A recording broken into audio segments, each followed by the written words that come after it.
Welcome, fellow survivor, to the shadowed archives where amber holds ancient secrets and the echoes of clicking claws still whisper through laboratory halls. Tonight we journey through the chronicles of the most cunning predators ever to walk the earth, from their final hunt in Cretaceous forests to their resurrection in modern facilities where intelligence met hubris in deadly embrace.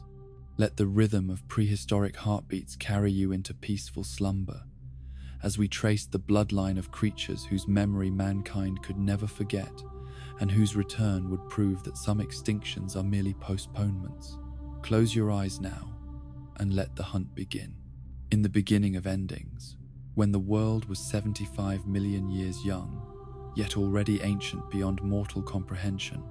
there existed in the vast forests of what would one day be called Mongolia, a creature whose intelligence would echo across the abyss of deep time to haunt the dreams of a species that had not yet learned to walk upright. The Velociraptor mongoliensis, whose name would become synonymous with cunning death in ages yet to come, ruled not through size or brute strength, but through a combination of razor-sharp intellect and pack coordination that had been refined by millions of years of evolutionary arms races. These were not the towering giants that dominated the popular imagination of prehistoric predators, for the true velociraptors stood no taller than modern wolves,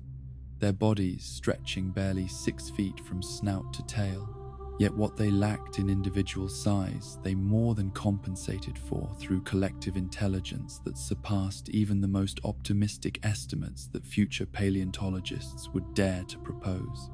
Their skulls, elongated and narrow, housed brains whose development had been driven by the constant demands of pack hunting in environments where failure meant starvation, and success required the coordination of multiple minds working toward common objectives. The forests where they made their homes were unlike anything that would survive the coming catastrophe, dense with conifers and ferns that created a multi-layered canopy through which dappled sunlight filtered to illuminate hunting grounds that had never known the footprint of humanity. Flowering plants, still relatively new innovations in the grand experiment of terrestrial life, added splashes of color to landscapes that pulsed with the rhythms of creatures whose ancestors had dominated the earth for more than 100 million years. In this primordial paradise, where the very air was thick with oxygen concentrations that would intoxicate modern lungs and the climate maintain tropical warmth from pole to pole, the velociraptors had perfected hunting strategies that combined individual initiative with group coordination in ways that would not be seen again until human beings developed agriculture and warfare. Their daily routines were built around pack activities that required sophisticated communication, long-term planning, and the kind of tactical thinking that demanded not merely intelligence but wisdom accumulated through generations of successful predation. The pack structure that governed Velociraptor society was neither the simple dominance hierarchy of modern wolves, nor the loose aggregations that characterize most reptilian species, but something entirely unique that combined the best aspects of both systems while transcending the limitations that constrained less intelligent creatures. Leadership roles were fluid and situational, with different individuals taking command based on their expertise in specific types of hunting or their understanding of particular prey species. Yet the overall cohesion of the group was maintained through social bonds that lasted for years and were strengthened through shared experiences of successful cooperation. The morning hunt that would prove to be their last began like countless others that had preceded it throughout their evolutionary history, with the alpha female leading her pack through territories that they had claimed through generations of careful boundary marking and systematic elimination of competing predators.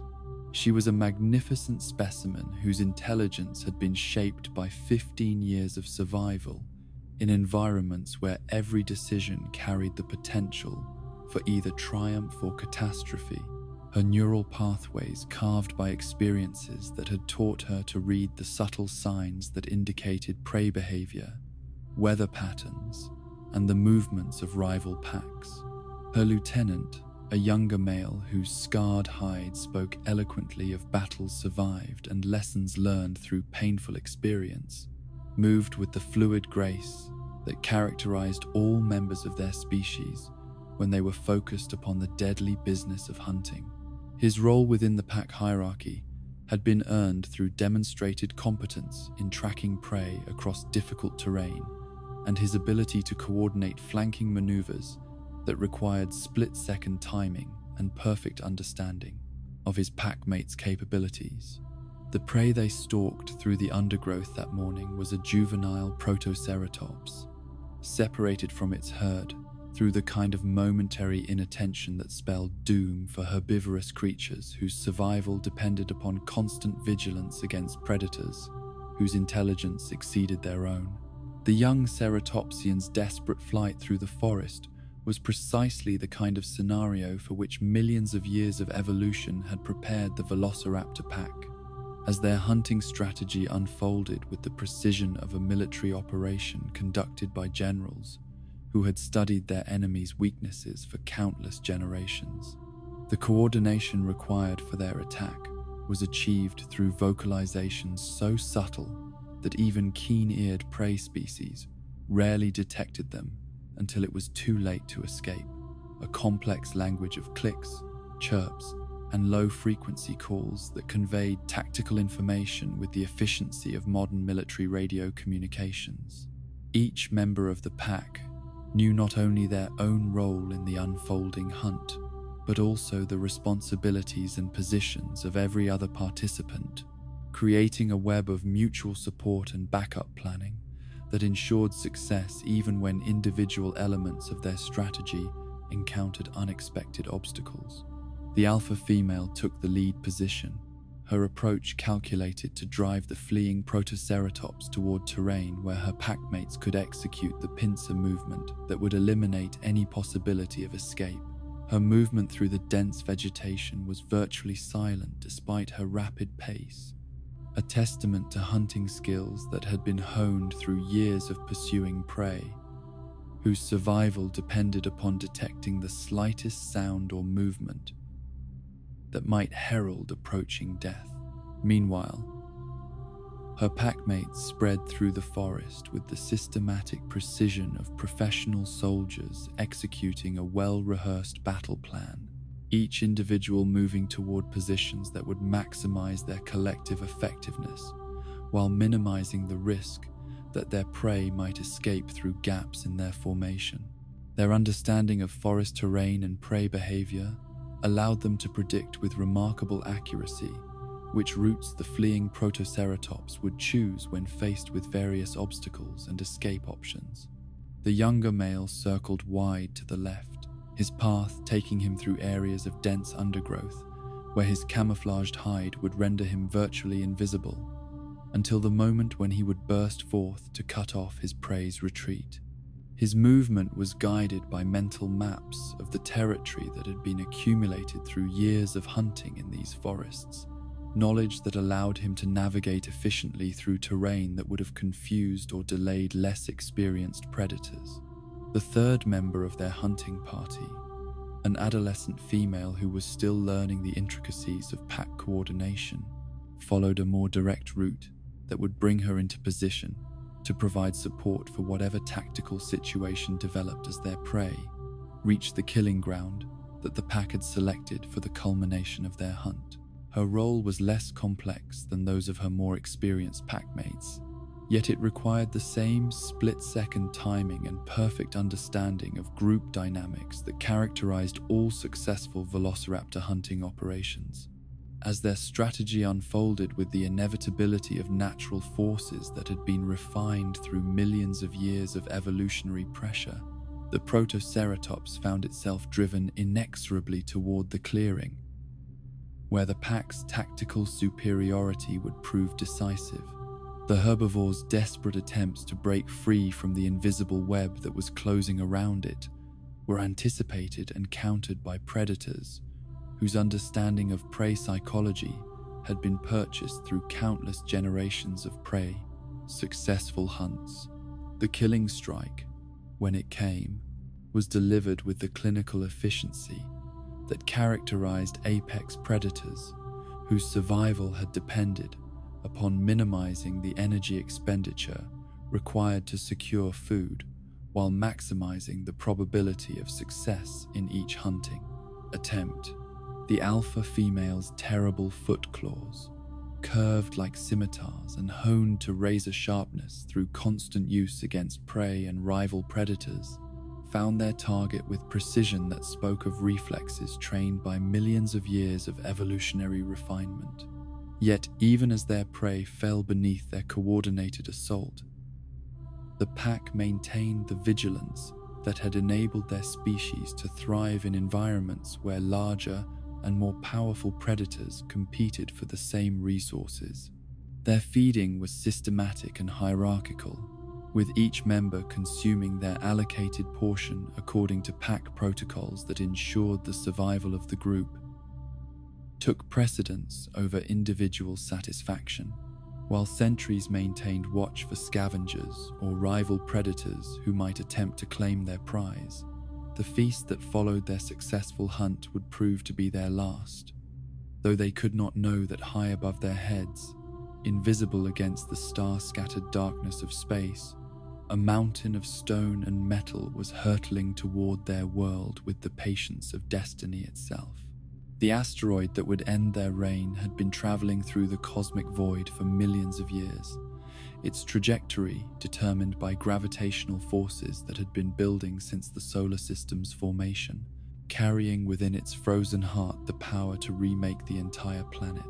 The Velociraptors' final moments as masters of their ancient world were spent in the peaceful satisfaction that followed successful cooperation, their bellies full, and their pack bonds strengthened through shared triumph over prey whose capture had required all of their collective intelligence and coordination. They could not comprehend that their species' 100-million-year dominion over the Earth was measured now in hours rather than eons, that forces beyond the scope of any terrestrial intelligence were about to bring down a curtain that would close forever upon the age of great reptiles. When the asteroid struck the shallow seas near what would one day be called the Yucatan Peninsula with a force that dwarfed every volcanic eruption and earthquake in the planet's history combined, the explosion that followed sent shockwaves racing around the globe while debris hurled into the atmosphere, blocked out the sun, and plunged the world into an artificial winter that would last for months. The impact occurred during what would have been midday for the Velociraptor pack, yet the skies darkened as if night had fallen with supernatural swiftness, while the ground beneath their feet trembled with vibrations that spoke of planetary catastrophe beyond their ability to understand or escape. The forests that had sustained their prey began to wither and die within days of the impact, as plants that had never evolved to survive without sunlight found themselves trapped beneath atmospheric debris that transformed photosynthesis from the foundation of terrestrial life into an impossible dream. The herbivorous species that had formed the base of the Velociraptor's food web began to starve as their plant-based sustenance disappeared, while the predators who had fed upon them faced their own extinction as prey, became increasingly scarce with each passing day.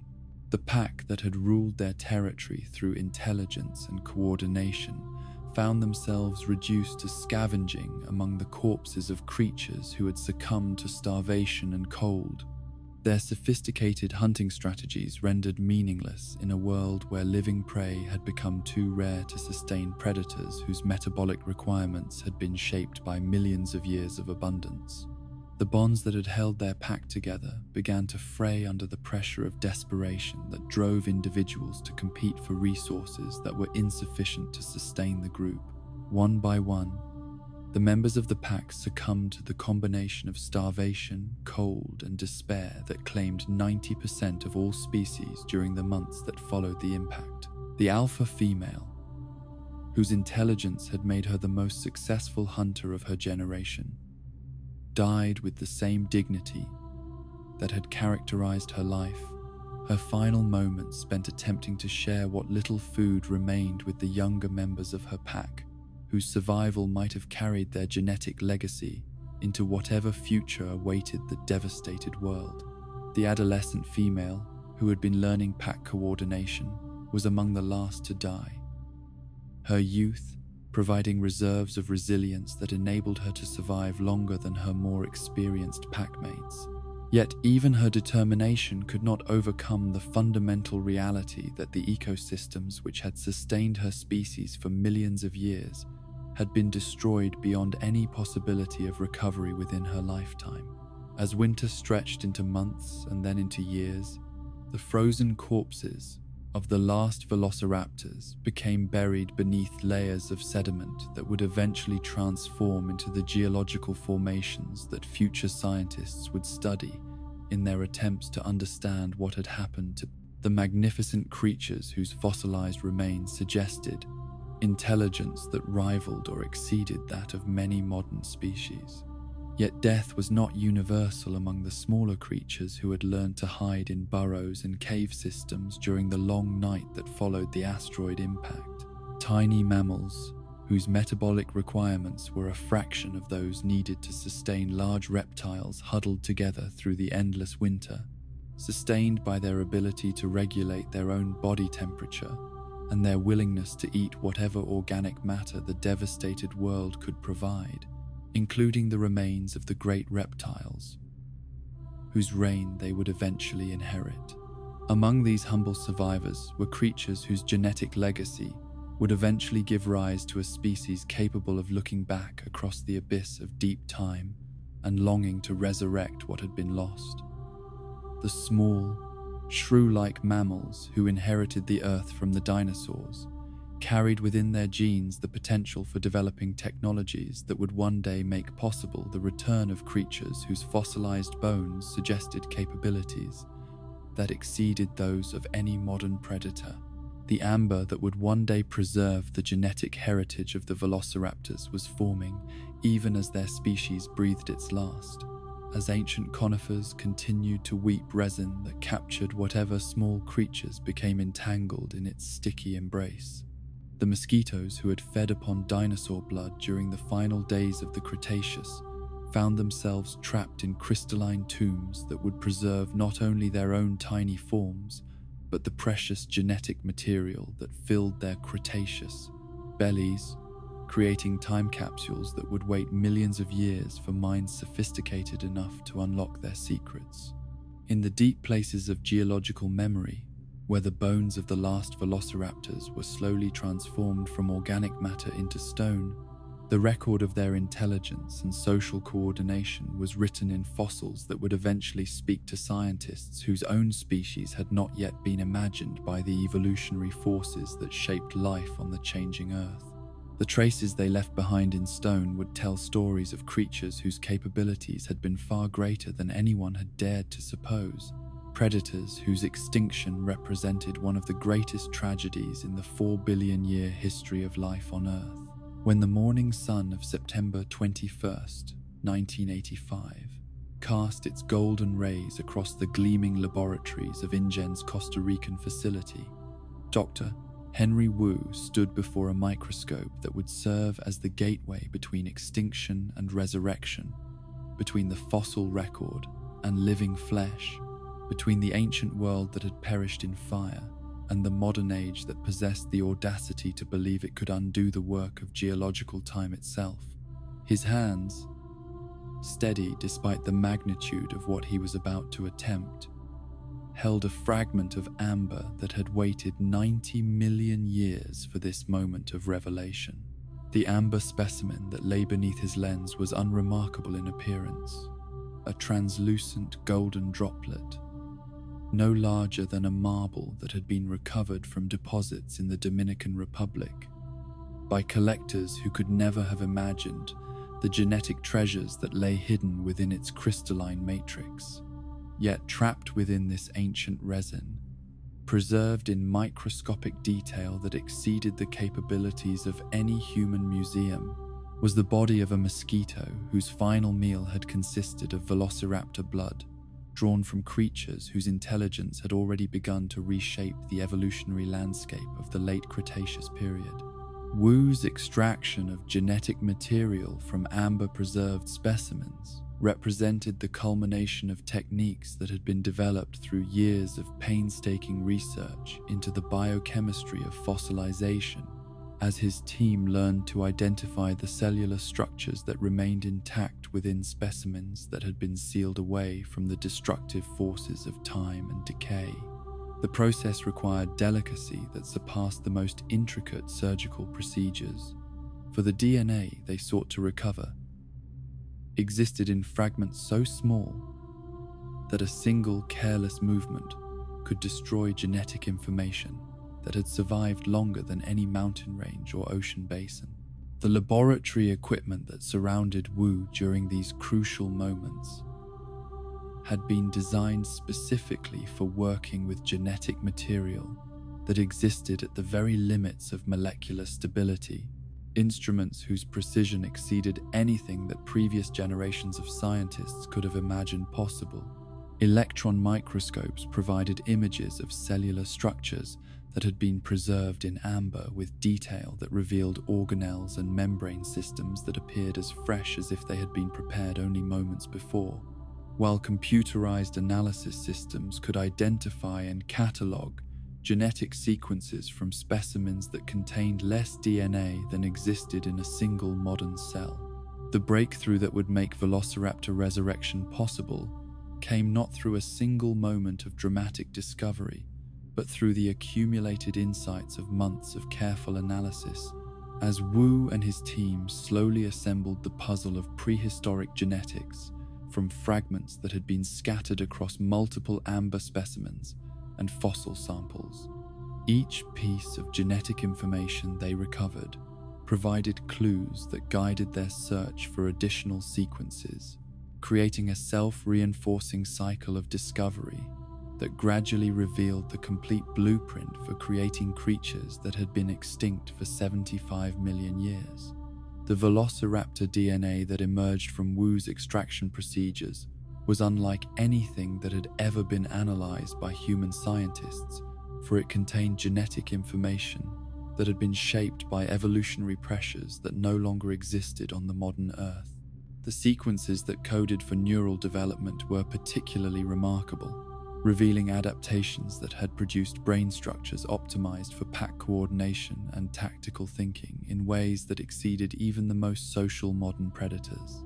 Yet the genetic material that Wu recovered from his amber specimens was incomplete, degraded by the slow passage of geological time. Despite the protective embrace of crystallized resin that had shielded it from the most destructive environmental forces, the gaps in the Velociraptor genome that he discovered through his analysis were not random deletions but systematic losses that reflected the inherent instability of complex organic molecules when subjected to the kind of timescales that separated the Mesozoic era from the present day. The solution that Wu devised for filling these genetic gaps represented both innovative thinking and the kind of practical compromise that characterized all successful genetic engineering projects, as he turned to modern species whose DNA could provide the missing sequences necessary to create viable embryos.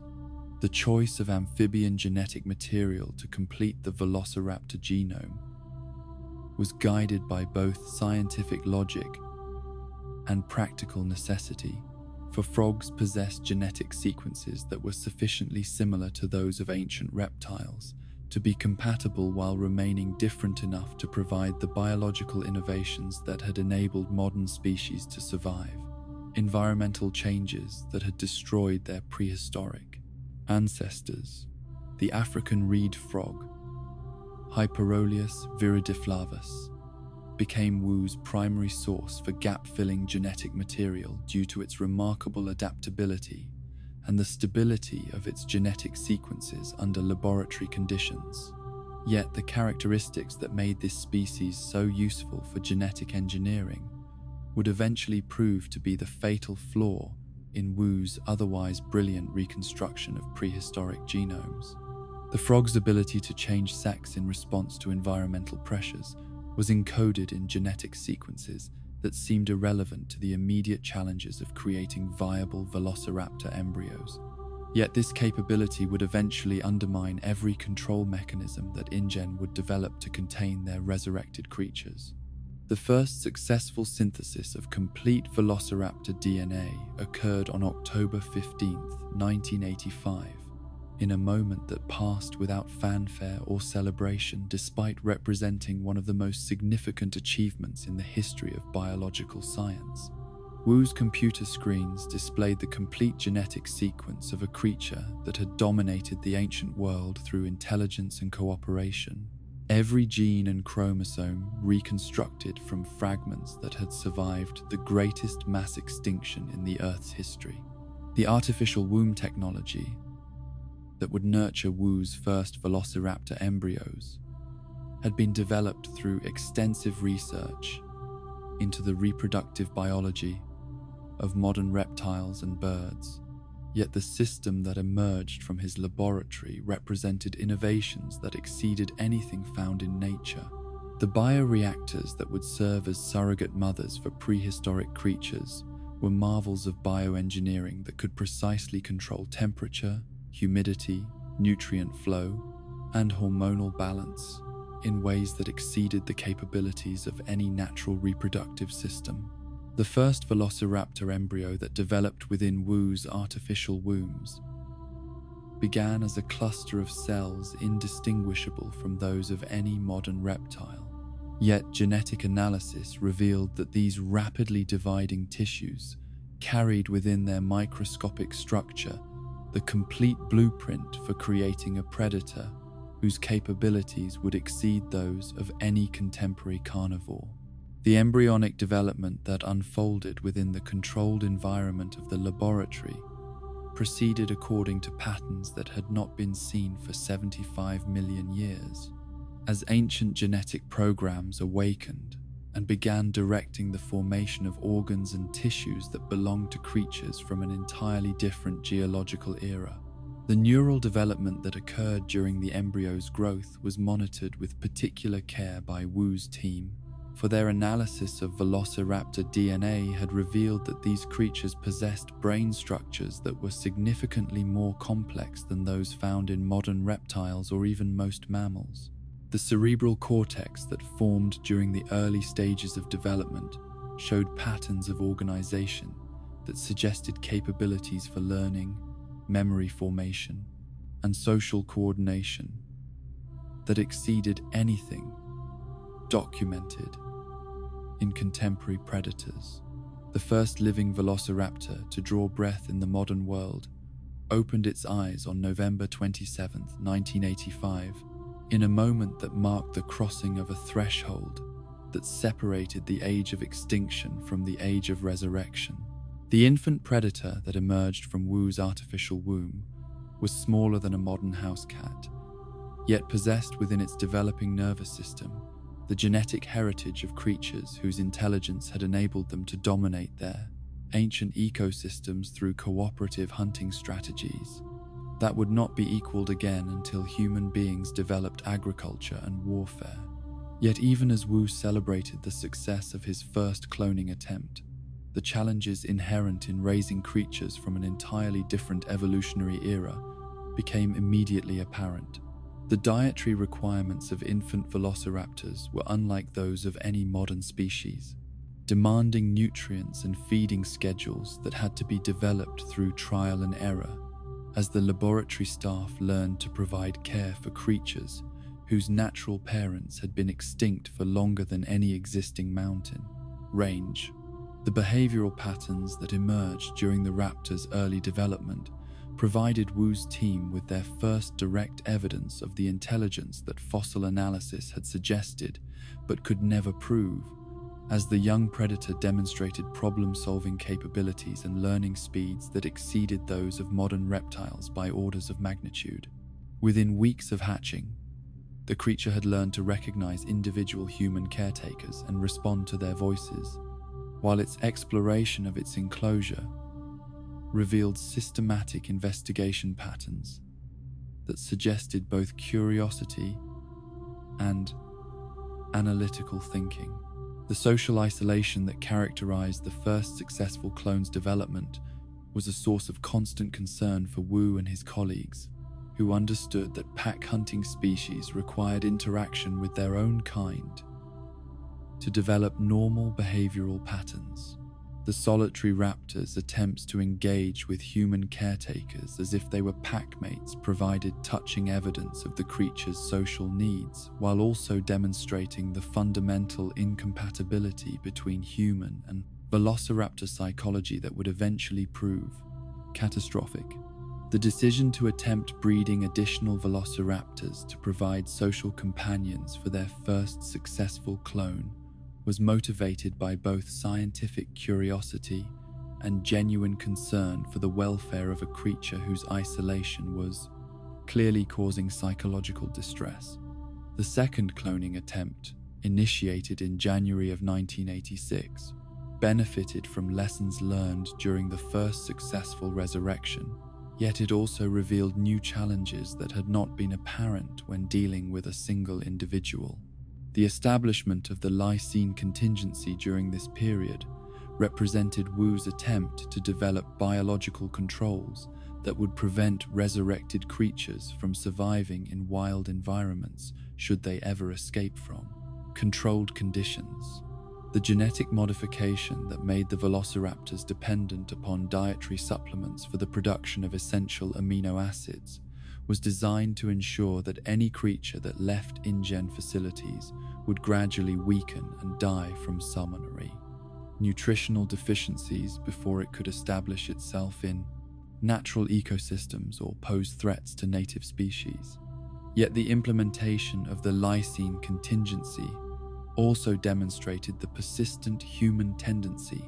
to believe that technological solutions could address fundamental biological realities, as Wu's team convinced themselves that genetic modifications could permanently ensure human control over creatures whose intelligence and adaptability had enabled them to survive and thrive during the most competitive period in the planet's Earth's history. The confidence that characterized their discussions of containment measures reflected a dangerous underestimation of the capabilities they were working to resurrect. The success of Wu's second cloning attempt in March of 1986 provided their first successful clone with the social stimulation that pack-hunting species required for normal development. Yet the interaction between the two young raptors also revealed behavioral patterns that exceeded even Wu's optimistic predictions about their intelligence and social sophistication. The communication system that developed between the pair involved vocalizations and body language that suggested not merely instinctive responses, but learned behaviors that were passed between individuals through teaching and imitation. The pack bond that formed between Wu's first two successful clones provided laboratory staff with unprecedented opportunities to observe prehistoric social behavior in living creatures. Yet their observations also raised troubling questions about the long-term implications of maintaining highly intelligent predators in artificial environments that could never fully satisfy their psychological and social needs. The creatures' obvious frustration with the limitations of their enclosure was expressed through increasingly sophisticated attempts to test barriers and explore potential escape routes. The feeding demonstrations that became routine parts of the raptor's care revealed hunting instincts that had remained intact despite millions of years of extinction. As the young predators coordinated their attacks on food items with precision that spoke of inherited behavioral programs that required no learning or practice to activate, their systematic exploration of their environment for weaknesses that could be exploited demonstrated intelligence that was actively analyzing and planning, rather than merely responding to immediate stimuli. By the summer of 1986, Wu's laboratory housed 6 young Velociraptors, whose development had exceeded every prediction that his team had made about the capabilities of resurrected creatures. The pack structure that emerged among these individuals replicated patterns that paleontologists had theorized based on fossil evidence, yet direct observation revealed complexities of social organization and communication that no amount of theoretical analysis could have predicted. The escape attempt that occurred on August 12, 1986, demonstrated that the raptors' intelligence was not merely academic but practical, as they executed a coordinated plan that exploited weaknesses in their containment system that human observers had failed to detect despite months of careful monitoring. The systematic testing of barriers that had preceded their escape showed that they had been analyzing their environment with the patience and thoroughness of professional security specialists, identifying vulnerabilities that could be exploited when the opportunity arose. The recapture operation that followed revealed both the effectiveness of emergency protocols and the inadequacy of security measures that had been designed for containing conventional animals rather than creatures whose intelligence approached or exceeded that of modern primates. The tranquilizer weapons that were eventually used to subdue the escaped raptors had to be recalibrated for creatures whose metabolic rates and neurological responses differed significantly from those of any modern species. The modifications to containment systems that were implemented following the escape attempt reflected hard-won understanding that traditional zoo design principles were completely inadequate for managing creatures whose problem-solving capabilities exceeded those of any previously known animal. The reinforced barriers and electronic monitoring systems that were installed during the facility upgrades represented recognition that human intelligence would be constantly tested by predators whose own intellectual capabilities had been shaped by millions of years of evolutionary arms races. Wu's analysis of genetic samples taken from the escaped raptors during their recapture revealed the first evidence of the chromosomal instabilities that would eventually undermine every attempt to maintain permanent control over resurrected species. The frog DNA that had been incorporated into their genomes was beginning to express characteristics that his team had not anticipated, suggesting that the artificial genetic combinations they had created might produce behaviors and capabilities that exceeded even their most pessimistic projections about containment challenges. The decision to expand the Velociraptor breeding program, despite growing evidence of the challenges involved in managing such intelligent creatures, reflected both scientific ambition and commercial pressure from InGen executives who viewed successful cloning operations as stepping stones toward the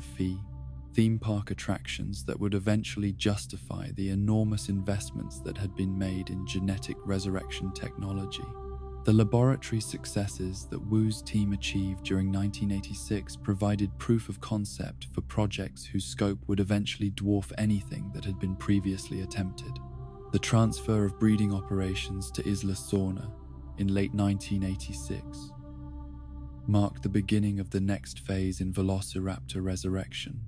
as Wu's laboratory successes were scaled up to industrial levels that would eventually produce the populations necessary to sustain theme park operations. The island facilities that were constructed to house expanding raptor populations represented engineering achievements that rivaled major urban construction projects, yet they also embodied the same dangerous confidence in technological solutions that had characterized every previous stage of the genetic resurrection program. In the deep places of scientific memory, where the first successful clones had demonstrated that extinction was not permanent and intelligence could indeed be recovered from the fossil record, the foundations had been laid for achievements and disasters that would reshape humanity's understanding of its relationship with the natural world and the forces that governed life and death throughout the history of the Earth. The transformation of Isla from an uninhabited volcanic outcropping into the birthplace of the world's first self-sustaining Velociraptor population represented an achievement that exceeded every prediction that InGen's planners had made about the feasibility of establishing prehistoric creatures in modern ecosystems, yet it also marked the beginning of a loss of control that would eventually prove catastrophic for every human being who encountered the consequences of their success. When the first breeding pairs were transported from Wu's mainland laboratories to their island home in February of 1987, they carried within their genetically modified cells the potential for creating populations that would eventually challenge every assumption about humanity's ability to manage creatures whose intelligence had been shaped by millions of years of evolutionary arms races. The facilities that had been constructed to house the expanding Velociraptor populations represented engineering achievements that rivaled the construction of small cities, as InGen's architects and contractors worked to create environments that could satisfy both the biological needs of pack-hunting predators and the security requirements of corporate executives who understood that their investments would be worthless if the creatures they had paid to resurrect ever escaped into wild populations. The reinforced concrete barriers that surrounded the raptor enclosures were designed to withstand forces that no natural animal could generate, while electronic monitoring systems provided constant surveillance of creatures whose intelligence made them capable of planning escape attempts with the patience and sophistication of human prisoners of war. Yet even as these impressive security measures were being installed and tested, the first generation of Site B Velociraptors was demonstrating behavioral patterns that exceeded every prediction that Wu's research had suggested about their capabilities and social organization. The pack structure that emerged among the island's founding population was not a simple replication of behaviors that had been observed in Wu's laboratory settings, but something entirely new that combined inherited instincts with learned adaptations to environmental conditions that their species had never previously encountered. The alpha female, who established dominance over Site B's first raptor population, was a creature whose intelligence exceeded even Wu's most optimistic projections about the cognitive capabilities of resurrected species, possessing problem-solving abilities that seemed to improve with each challenge she encountered, and social awareness that enabled her to manipulate both her packmates and her human caretakers with growing sophistication. Her rise to leadership was not achieved through simple physical dominance, but through demonstrated competence in analyzing complex situations and developing strategies that maximized her pack's survival and reproductive success. The systematic exploration of their new territory that the raptors conducted during their first months on Isla revealed intelligence that was actively mapping and analyzing their environment rather than merely responding to immediate stimuli or biological needs. Their investigation of potential escape routes was conducted with thoroughness that suggested they understood the artificial nature of their confinement and were developing long-term plans for overcoming the barriers that separated them from the larger island ecosystem that lay beyond their designated boundaries. The communication system that developed among Site B's raptor population during this period exceeded anything that had been documented in modern pack-hunting species, involving vocalizations that appeared to convey specific tactical information and body language that suggested the existence of abstract concepts and planning capabilities that approached or exceeded those found in primitive human cultures. The speed with which younger raptors learned these communication patterns from their elders demonstrated that they possessed not merely inherited instincts, but genuine teaching and learning capabilities that enabled the transmission of knowledge between generations. The first successful breeding season on Site B produced offspring whose development provided Wu's research teams with unprecedented insights into Velociraptor child-rearing behaviors and the social structures that governed prehistoric pack dynamics. The parental care that was displayed by both male and female adults exceeded anything that modern reptiles demonstrated, involving not merely protection and feeding, but active instruction in hunting techniques, communication protocols, and pack hierarchy that suggested these creatures possessed cultural traditions that were passed down through generations of successful cooperation. The juveniles that emerged from this first breeding season displayed intelligence that exceeded even that of their already remarkable parents, suggesting that the genetic modifications Wu had introduced were not merely stable, but were being enhanced through natural selection processes that favored the most cognitively capable individuals. Their play behavior, which initially appeared to be simple physical exercise and social bonding,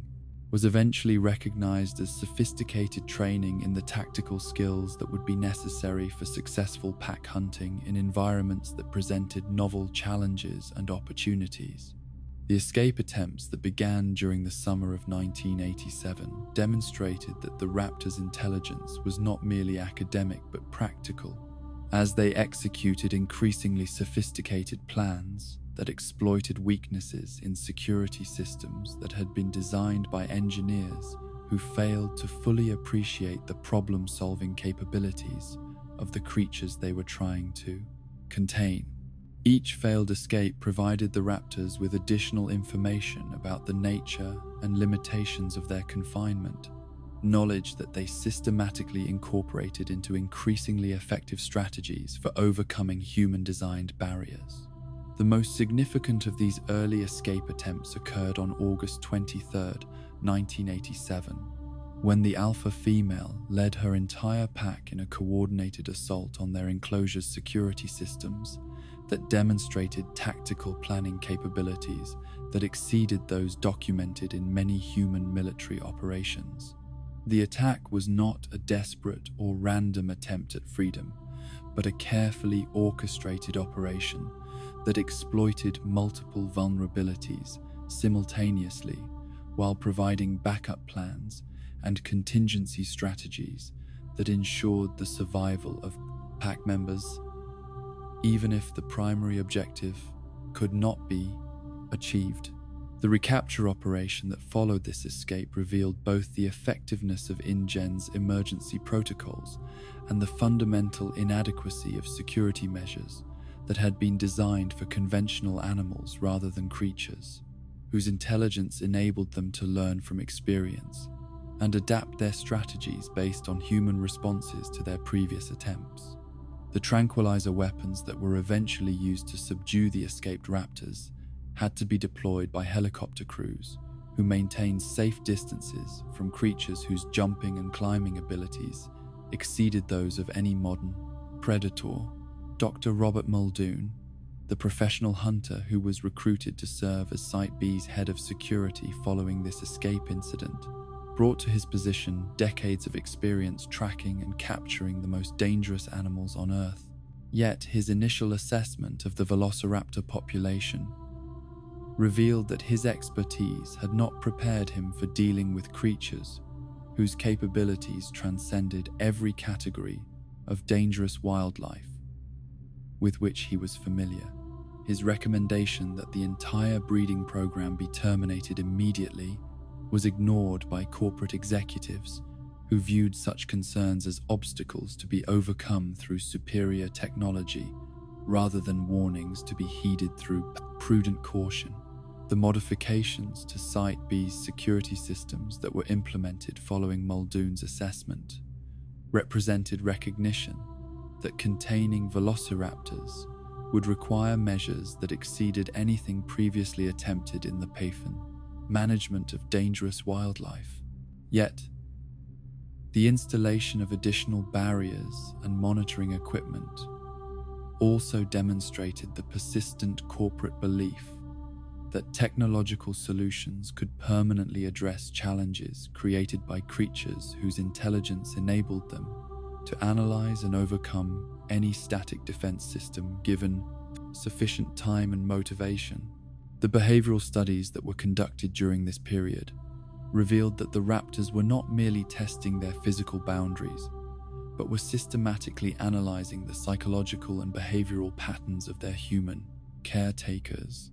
learning to predict and manipulate human responses in ways that suggested they understood the artificial nature of their environment and were developing strategies for exploiting human weaknesses and blind spots. The introduction of additional breeding pairs to Site B during late 1987 was intended to expand the genetic diversity of the island's raptor population, while also providing research opportunities for studying pack formation and territorial behavior in creatures whose social structures had never been observed in living specimens. Yet the integration of new individuals into the existing pack hierarchy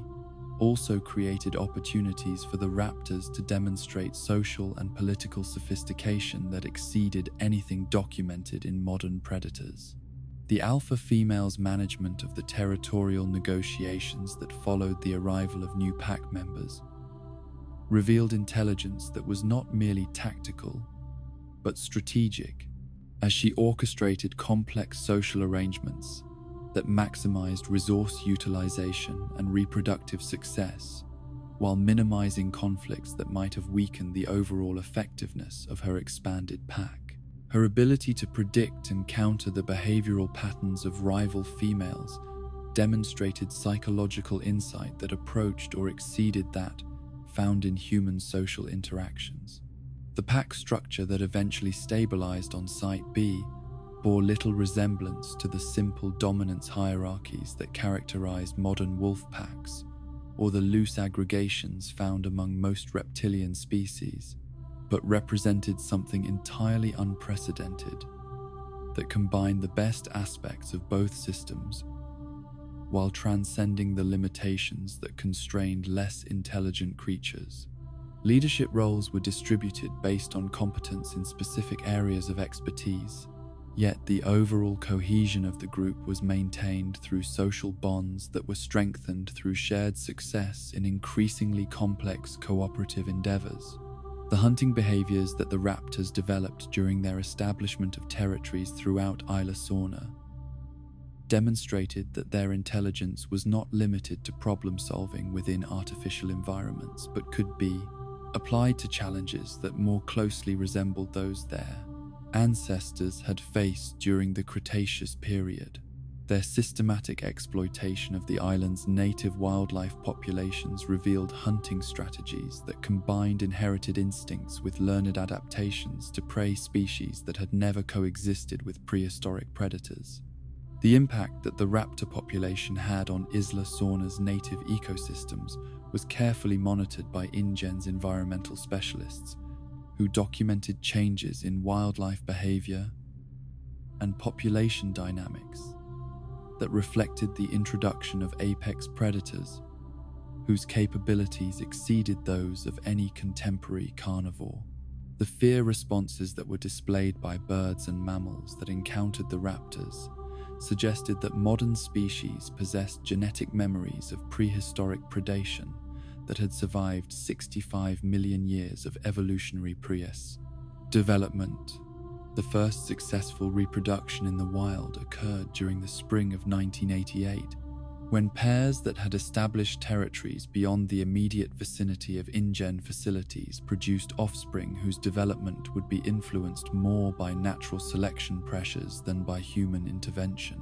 The survival rates among these wild-born juveniles exceeded those of their facility-raised cousins, suggesting that exposure to natural challenges during early development enhanced rather than diminished the capabilities that genetic engineering had restored to their species.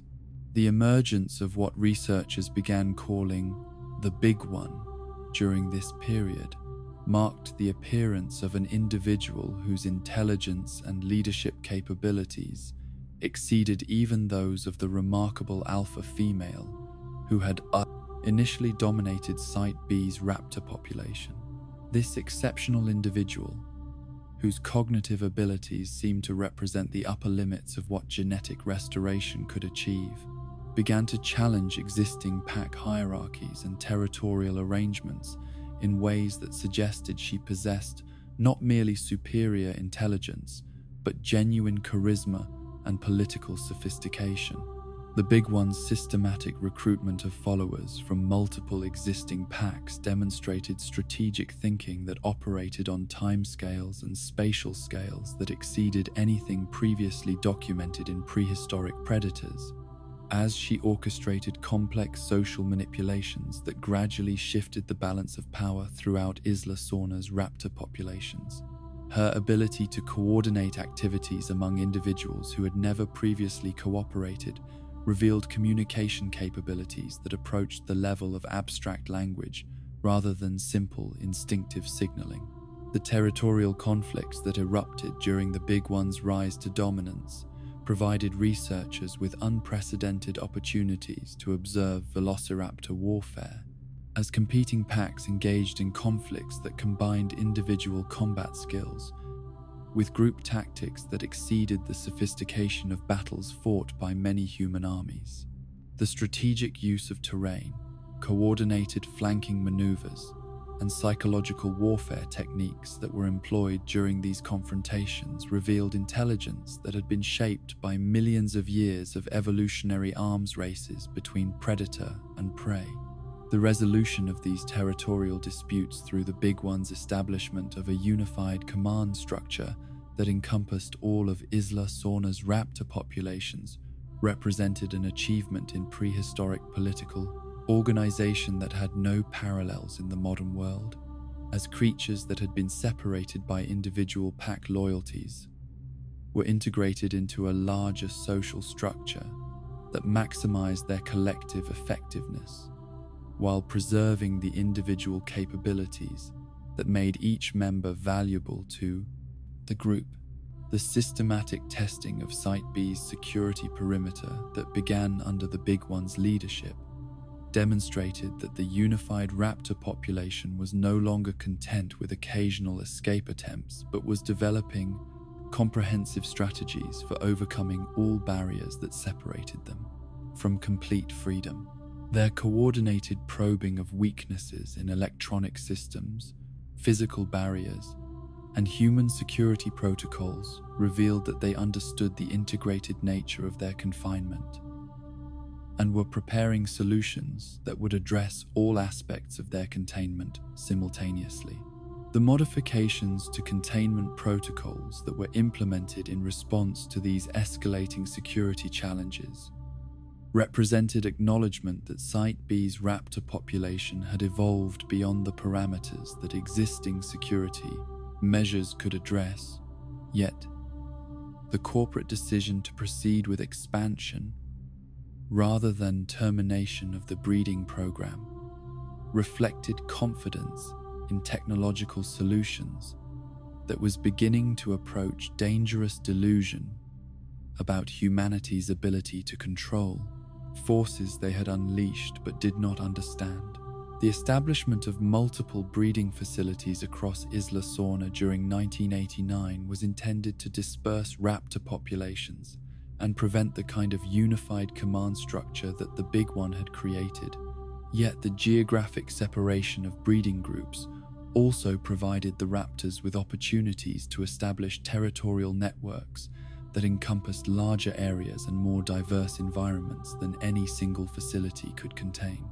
The communication networks that developed between geographically separated raptor groups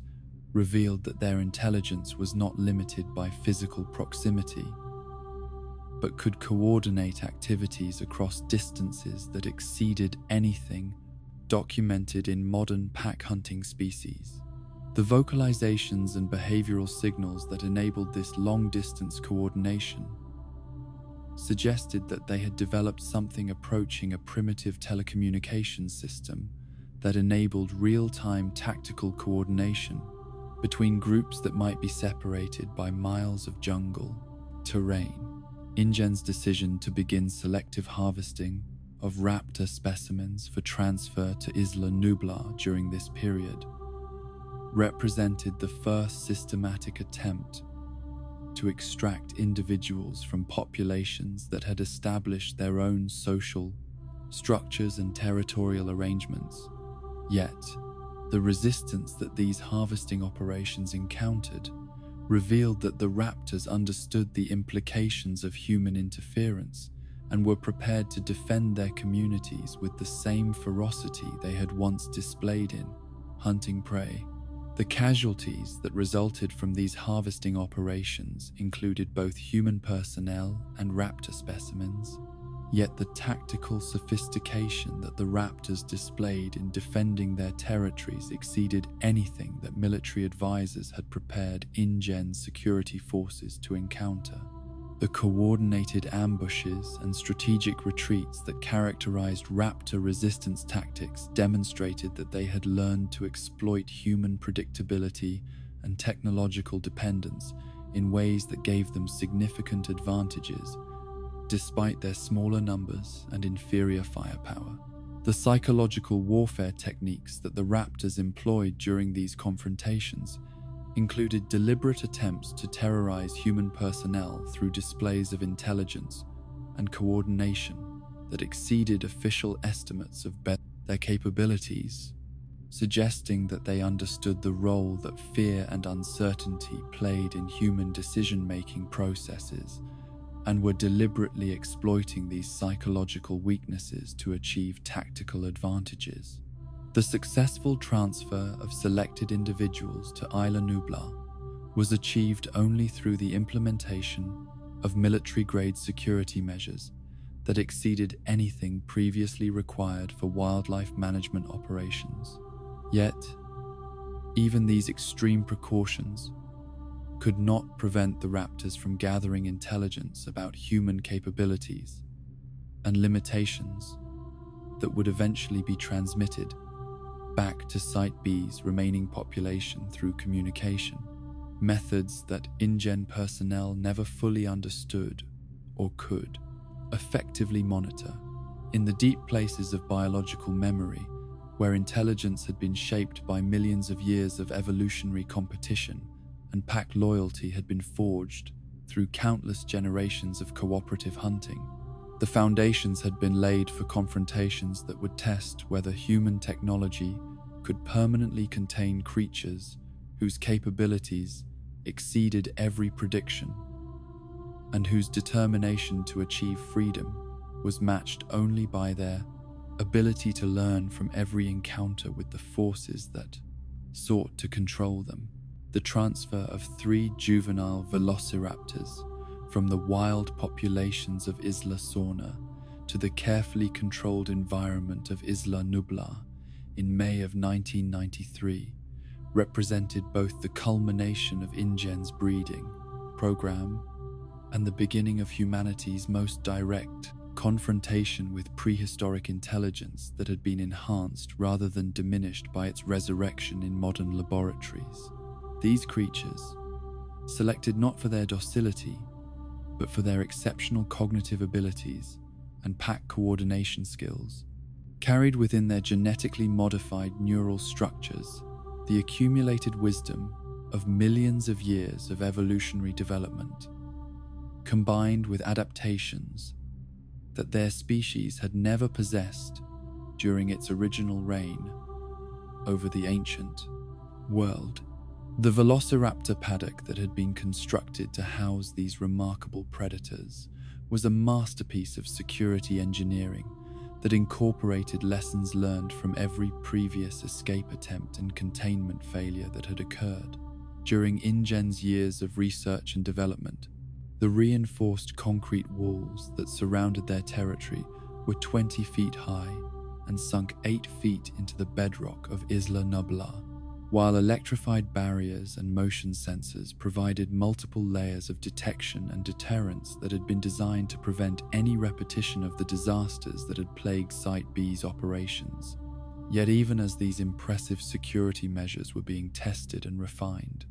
Robert Muldoon watched the raptors with growing unease that reflected his understanding of creatures whose intelligence enabled them to analyze and overcome any static defense system given sufficient time and motivation. His daily observations of their behavior revealed systematic testing of barriers and coordinated exploration of potential weaknesses that suggested they were not merely attempting random escapes, but were developing comprehensive strategies for achieving freedom through careful analysis of their captors' methods and limitations. The alpha female, whose intelligence had been apparent from the moment of her arrival on Isla Nublar, established her dominance over the paddock's social hierarchy through demonstrations of problem-solving capability that exceeded anything that modern predators could achieve, while her tactical coordination of pack activities revealed leadership abilities that had been shaped by natural selection pressures operating over geological timescales. Her systematic recruitment of loyalty from her packmates was achieved not through simple physical intimidation, but through demonstrated competence in analyzing complex situations and developing solutions that maximize their collective time survival prospects. The feeding demonstrations that became routine elements of park operations provided visitors with thrilling glimpses of prehistoric hunting behavior, while also giving the raptors opportunities to study human movement patterns, security protocols, and behavioral responses that they systematically incorporated into their growing understanding of the artificial environment that confined them. Each public exhibition was both entertainment for paying customers and intelligence-gathering operation for creatures whose cognitive capabilities enabled them to learn from every interaction with their human captors. Muldoon's warnings about the inadequacy of existing containment measures were consistently dismissed by park administrators, whose confidence in technological solutions reflected the same dangerous optimism that had characterized every previous stage of InGen's genetic resurrection program. His recommendations for additional security protocols and emergency response procedures were viewed as unnecessary expenses rather than prudent precautions against creatures whose escape would pose unprecedented threats to human safety and survival. The systematic testing of the paddock's security perimeter that the raptors conducted during their first months on Isla Nublar revealed intelligence that was actively probing for weaknesses rather than randomly exploring their boundaries. As they coordinated their investigations to ensure that no potential escape route went unexamined, while avoiding patterns that might alert human observers to the systematic nature of their activities. Their ability to disguise reconnaissance as normal behavior demonstrated understanding of human psychology and observational capabilities that exceeded anything documented in modern wildlife. The first serious escape attempt occurred on September 15, 1993, when the alpha female executed a plan that exploited temporary power fluctuations in the paddock's electrical systems, while coordinating diversionary activities that drew security attention away from her primary escape route. The failure of this attempt was due more to equipment redundancy than to human vigilance. Yet the sophistication of the operation revealed that the raptors possessed tactical planning capabilities that rivaled those of professional military units. The modifications to security protocols that were implemented following this escape attempt included round-the-clock human surveillance and additional backup power systems. Yet these improvements also provided the raptors with more information about human security methods and response times that they incorporated into increasingly sophisticated plans for overcoming whatever obstacles their captors might devise. Each countermeasure that InGen developed was analyzed and countered by creatures whose intelligence enabled them to stay one step ahead of human planning and preparation. The killing of the gatekeeper on October 7, 1993, during what should have been a routine feeding operation, demonstrated that the raptors' intelligence was not merely academic but practical, as they exploited a momentary lapse in security protocols to execute an attack that revealed both their patience in waiting for opportunities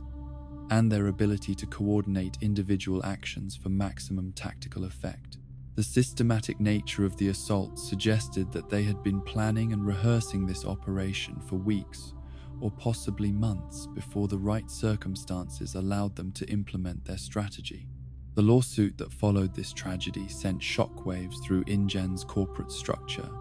and triggered legal requirements for independent safety assessments that threatened to expose the true scope of the challenges involved in containing creatures whose capabilities exceeded every prediction that company scientists had made about resurrected species. The compensation demands and insurance claims that resulted from the incident revealed that the costs of maintaining prehistoric predators extended far beyond the obvious expenses of construction and operation. John Hammond's decision to invite his grandchildren to visit Isla Nublar during this period of crisis reflected both his genuine desire to share his achievements with family members and his dangerous inability to acknowledge the fundamental risks inherent in maintaining populations of apex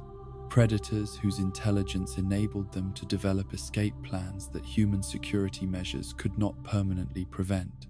His confidence that the wonders of Jurassic Park would overcome any concerns about safety demonstrated the same visionary optimism that had made the entire project possible, while also ensuring its ultimate failure. The expert evaluation team that arrived on Isla Nublar in June of 1993 brought together individuals whose expertise should have provided comprehensive assessment of the park's safety and operational readiness. Yet their visit occurred during the tropical storm season, when weather conditions would compound every challenge and transform manageable risks into catastrophic dangers. The convergence of natural and artificial threats created conditions that would test both human judgment and prehistoric intelligence in ways that no planning or preparation could adequately address. Dr. Alan Grant's paleontological expertise provided him with theoretical knowledge of Velociraptor behavior and capabilities that exceeded anything possessed by park personnel. Yet, his arrival on Isla Nublar also marked the beginning of educational experiences that would transform academic understanding into visceral awareness of what it meant to face living creatures whose hunting strategies had been refined through millions of years of evolutionary competition. His initial excitement at seeing resurrected dinosaurs was gradually replaced by growing appreciation of the dangers that such achievements represented for human survival. Dr. Ellie Sattler's botanical knowledge was intended to assess the accuracy of Jurassic Park's recreated ecosystems, yet her scientific training also provided her with understanding of ecological relationships and natural selection pressures that enabled her to recognize signs of instability and dysfunction that less specialized observers might have missed. Her concerns about the artificial nature of the park's environments reflected deeper understanding of the complex interdependencies that sustained natural systems. Dr. Ian Malcolm's expertise in chaos theory and complex systems made him uniquely qualified to identify the inherent unpredictability of any system that depended upon the interaction of multiple variables, particularly systems that involved intelligent biological components whose behavior could not be reduced to simple mathematical models or engineering specifications. His warnings about the inevitable failure of attempts to control complex systems were dismissed as academic pessimism, rather than recognized as practical warnings about approaching catastrophe. The tour of Jurassic Park's facilities that Hammond conducted for his expert guests was designed to showcase the park's achievements while minimizing exposure to its most dangerous inhabitants. Yet even this carefully controlled presentation revealed evidence of systematic problems that suggested fundamental flaws in the entire approach to managing resurrected species. The behaviors that visitors observed among the park's dinosaur populations deviated from predicted patterns in ways that indicated growing instability in artificial ecosystems that had been designed according to incomplete understanding of prehistoric biological relationships. Dennis Nedry's industrial espionage operation, which had been planned and prepared during months of careful negotiation with Biosyn Corporation, was scheduled to exploit the confusion created by the tropical storm that approached Isla Nublar during the evaluation team's visit. His confidence in his ability to disable security systems and steal genetic samples while avoiding detection reflected both technical competence and dangerous underestimation of the consequences that would follow any disruption of the technological controls that maintain separation between humans and the prehistoric predators that surrounded them. The computer virus that Nedry activated on the evening of June 11th, 1993, was designed to provide him with 15 minutes of unrestricted access to secure areas while disabling monitoring systems that might record his activities. Yet the cascading failures that followed his sabotage exceeded every worst-case scenario that emergency planners had considered possible. The systematic shutdown of power systems and security barriers transformed Jurassic Park from a controlled exhibition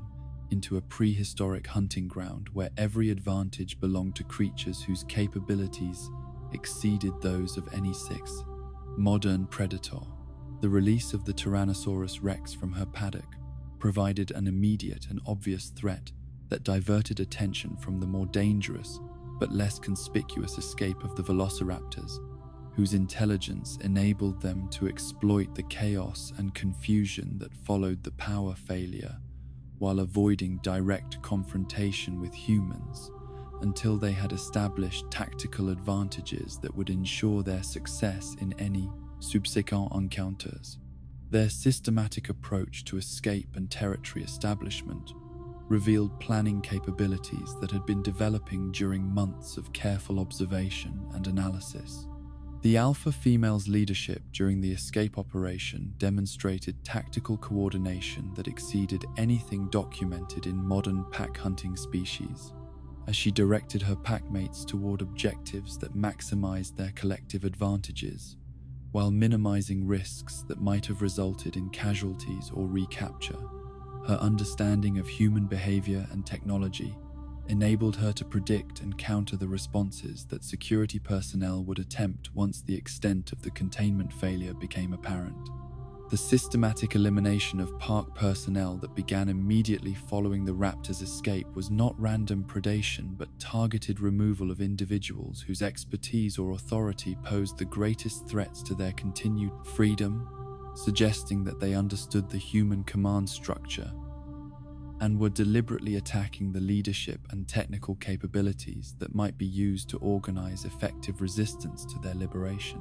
Their ability to identify and prioritize targets based on strategic, rather than merely opportunistic considerations, revealed intelligence that approached or exceeded human military planning capabilities. Ray Arnold's desperate attempts to restore power and re-establish control over park systems were complicated by the Raptors' systematic sabotage of infrastructure that they had identified as crucial for human operations, as they demonstrated understanding of technological dependencies that enabled them to predict and prevent human attempts to restore the barriers that had previously contained them. Their coordination of attacks on power systems, communication networks, and transportation infrastructure revealed comprehensive strategic thinking that had been applied to analysis of human vulnerabilities. The hunt for Tim and Lex Murphy in the park's kitchen facilities provided the Raptors with opportunities to demonstrate problem-solving capabilities that exceeded anything their species had exhibited during their original evolutionary history, as they systematically explored the artificial environment while coordinating their search patterns to prevent their prey from escaping through routes that their human intelligence might have identified as potential escape paths. Their patience and methodical approach to hunting in unfamiliar terrain revealed adaptability that enabled them to apply inherited instincts to completely novel situations. The children's survival of this encounter was achieved through quick thinking and desperate improvisation, rather than any systematic preparation for dealing with prehistoric predators, as they exploited knowledge of modern technology and architectural features that the raptors had not yet learned to predict or counter. Their escape through ventilation systems and service corridors revealed that human advantages in such confrontations depended upon superior knowledge of artificial environments, rather than any inherent superiority in intelligence or physical capabilities. The systematic stalking of survivors through the visitor center represented the culmination of the raptors' hunting strategy, as they coordinated their movements to eliminate escape routes while maintaining tactical flexibility that enabled them to adapt their approach based on their prey's responses and the environmental challenges presented by the complex architectural layout of Hammond's monument to genetic resurrection. Their ability to predict and counter human tactical decisions revealed that they had learned to think like their prey while retaining the predatory advantages that millions of years of evolution had provided. Robert Muldoon's final confrontation with the alpha female demonstrated both his professional competence as a hunter and the fundamental inadequacy of human weapons and tactics when applied to creatures whose intelligence enabled them to anticipate and counter conventional approaches to dangerous wildlife management. His acknowledgement of their tactical superiority in his final words reflected both professional respect for worthy adversaries and recognition that humanity had created opponents whose capabilities exceeded their creator's ability to control or defeat them.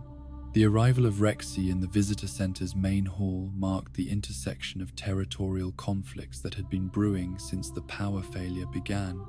as the Tyrannosaurus Rex encountered the Velociraptors in the central space that both species viewed as crucial terrain in their respective campaigns to establish dominance over the island. The battle that followed was not merely a clash between individual predators, but a confrontation between different approaches to prehistoric dominance and territorial control.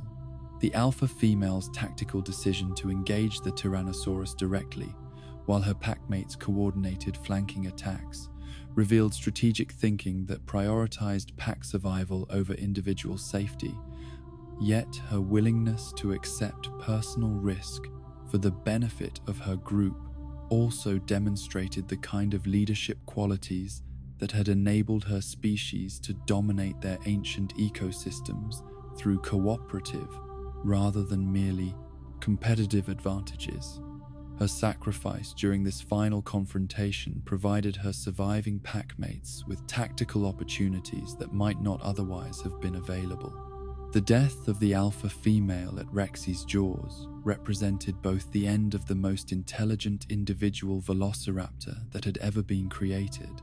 and the beginning of a new phase in the relationship between resurrected species, as the surviving pack members scattered throughout Isla Nublar to establish territories and breeding populations that would eventually challenge every assumption about the possibility of containing prehistoric predators within artificial boundaries. Their survival ensured that the intelligence and tactical capabilities that had made their escape possible would be passed to future generations through both genetic inheritance and learned behaviors.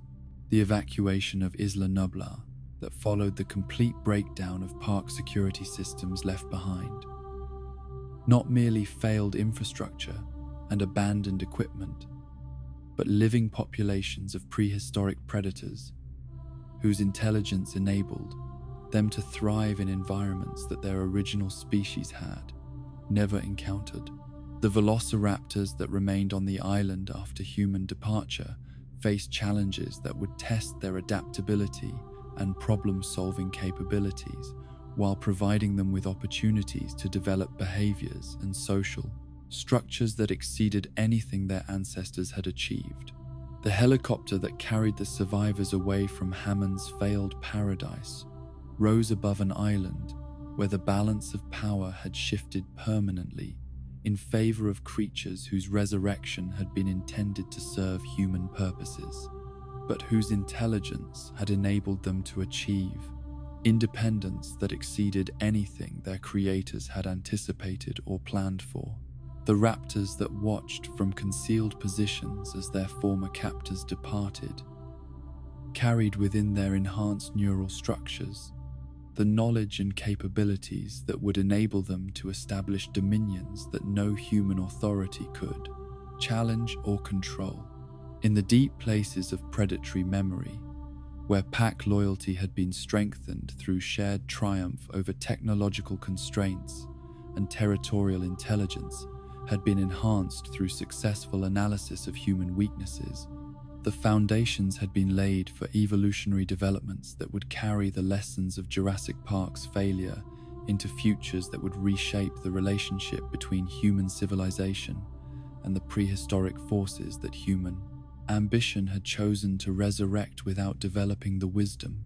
necessary to coexist with the consequences of their success. In the years that followed the evacuation of Jurassic Park, when the last helicopter had disappeared beyond the horizon and the sounds of human civilization had faded into memory, Isla Nublar became a proving ground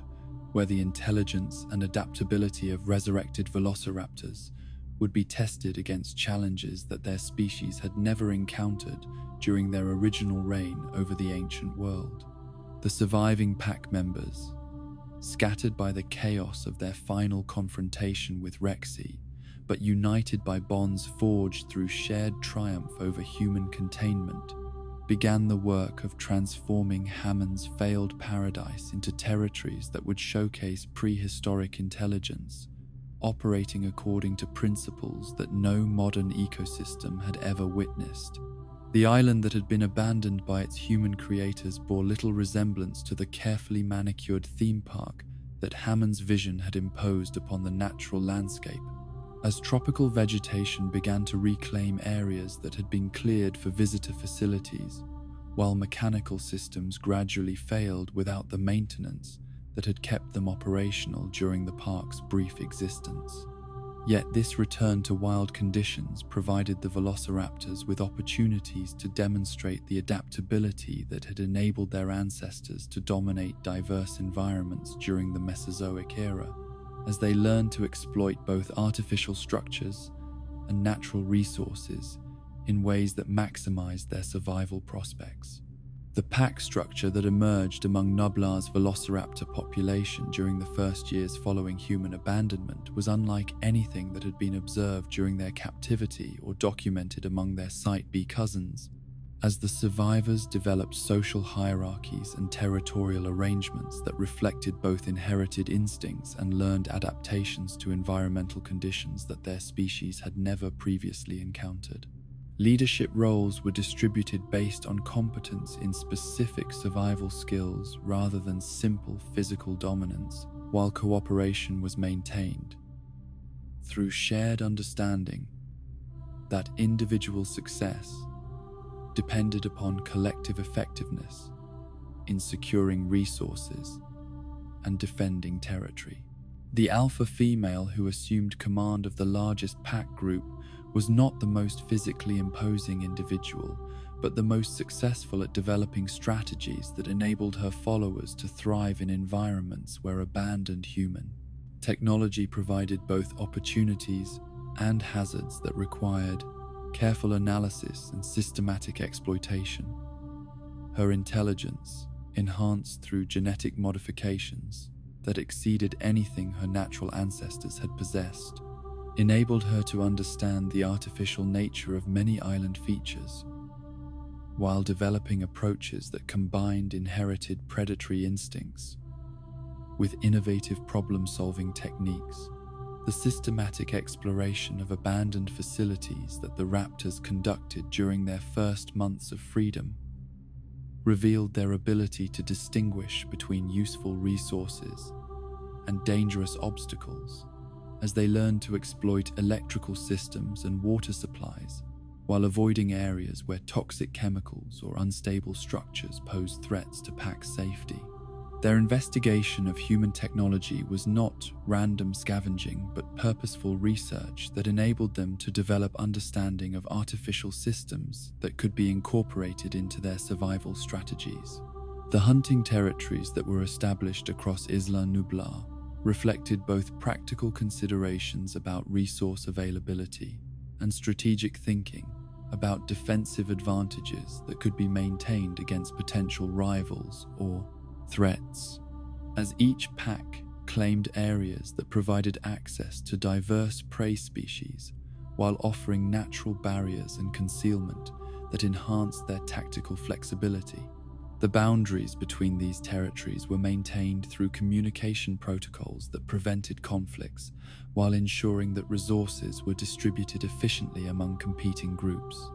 The prey species that had survived Jurassic Park's collapse provided the raptors with hunting opportunities that tested their ability to adapt inherited predatory strategies to creatures whose behaviors had been shaped by captive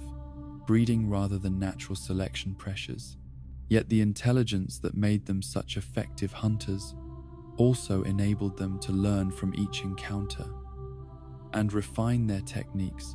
based on the specific challenges presented by different types of potential food sources. The Gallimimus flocks that had established themselves in Nublar's grasslands presented the raptors with prey whose speed and herd behavior required coordinated hunting strategies that exceeded anything their ancestors had needed to develop for catching similar species during the Cretaceous period, as these ornithomimids had been genetically modified to enhance their natural capabilities, while their captive breeding had eliminated many of the predator avoidance behaviors that would have made them more challenging quarry in wild conditions. The systematic decimation of the Compsognathus population that occurred during the raptors' first hunting season demonstrated their understanding of ecological competition and resource management, as they recognized that these smaller predators competed for some of the same food sources, while also posing potential threats to juvenile raptors who had not yet developed the size and strength necessary to defend themselves against coordinated attacks by packs of determined scavengers. The Parasaurolophus herds that had been among Jurassic Park's most spectacular attractions provided the raptors with opportunities to develop hunting strategies for large herbivores whose size and defensive capabilities exceeded those of most species their ancestors had encountered during their original evolutionary history. Yet the hadrosaurs' lack of experience with intelligent pack predators made them vulnerable to tactical approaches that exploited their predictable responses to perceived threats. The complex vocalizations that the Parasaurolophus employed for intra-species communication were systematically analyzed by the raptors, who learned to interpret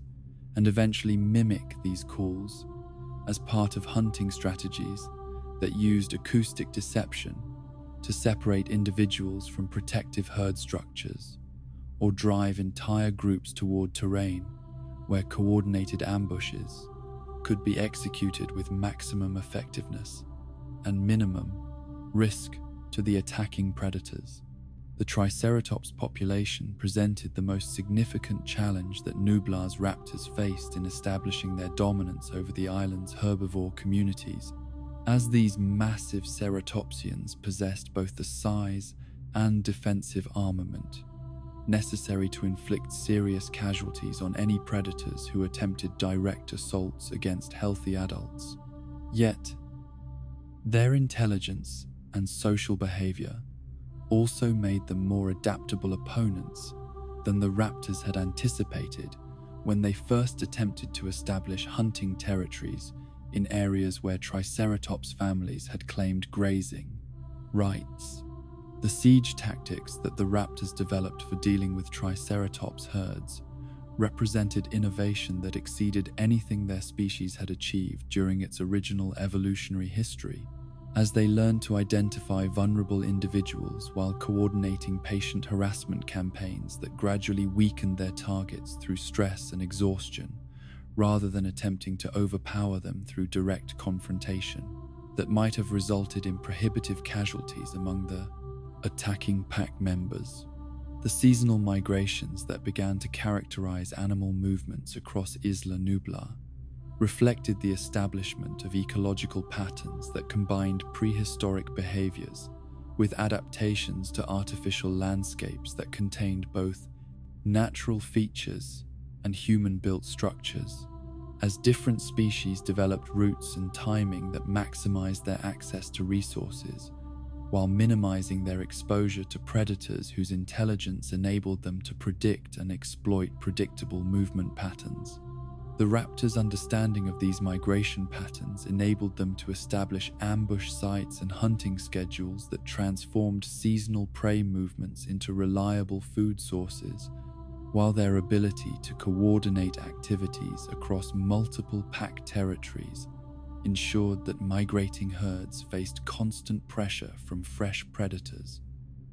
rather than being able to escape through superior numbers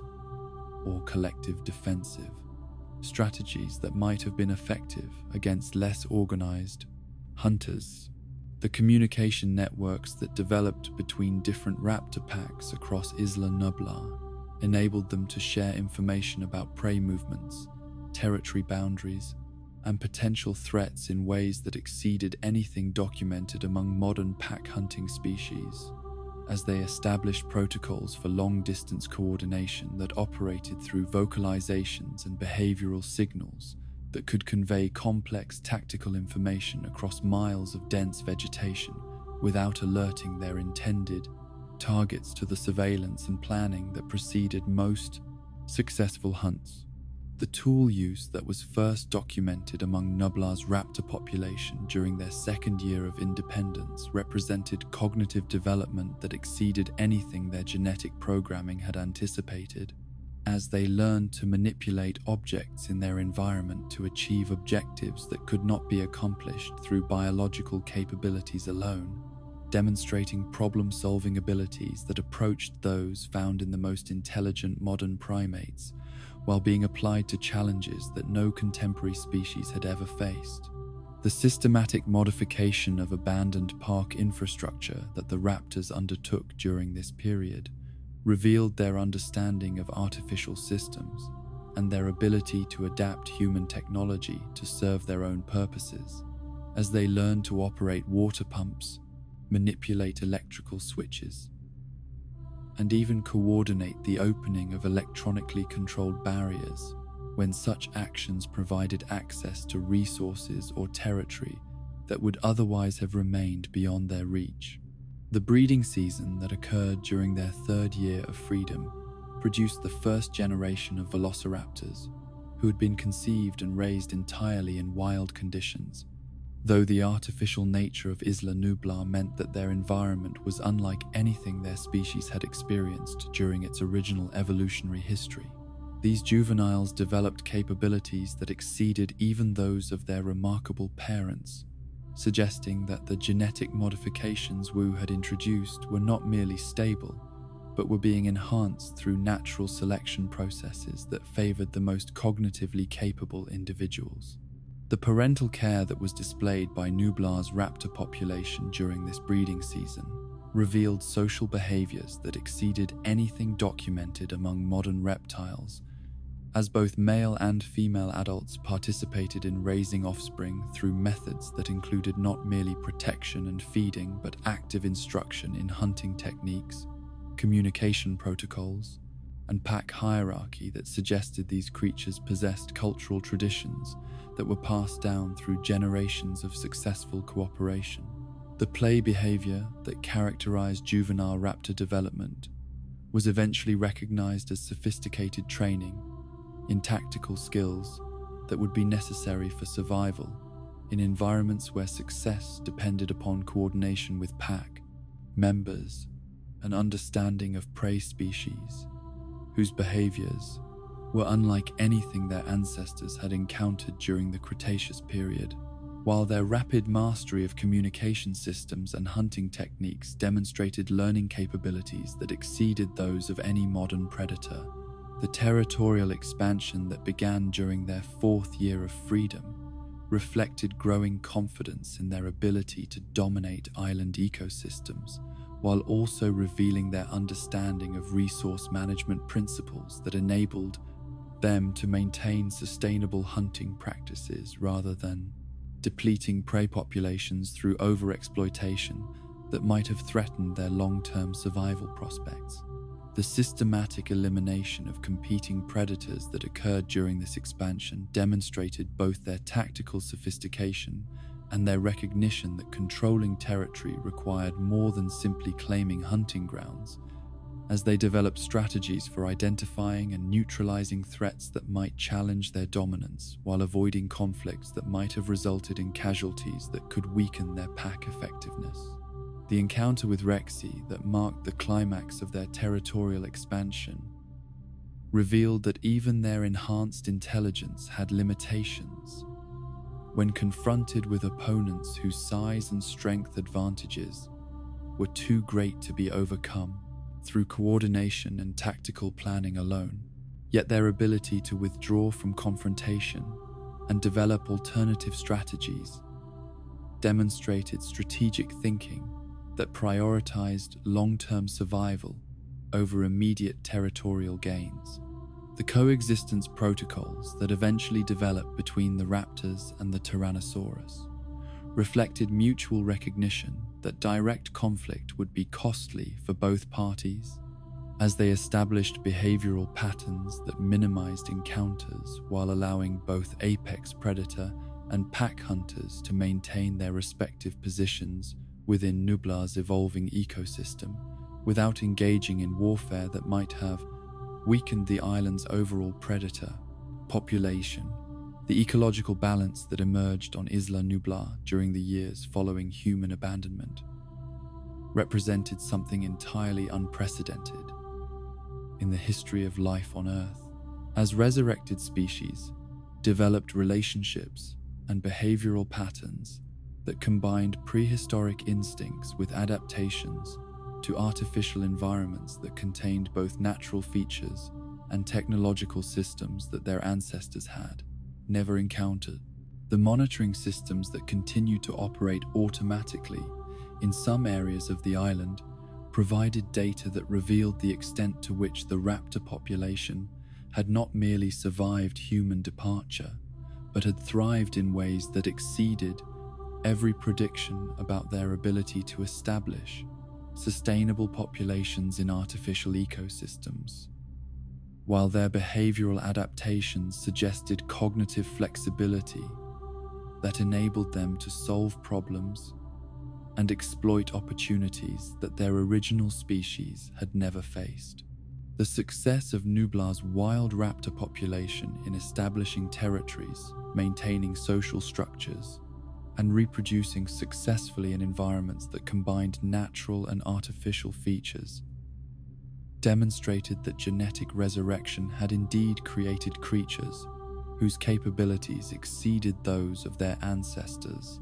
Yet this very success also revealed the inadequacy of human planning for containing or controlling species whose intelligence enabled them to overcome every barrier that their creators had devised.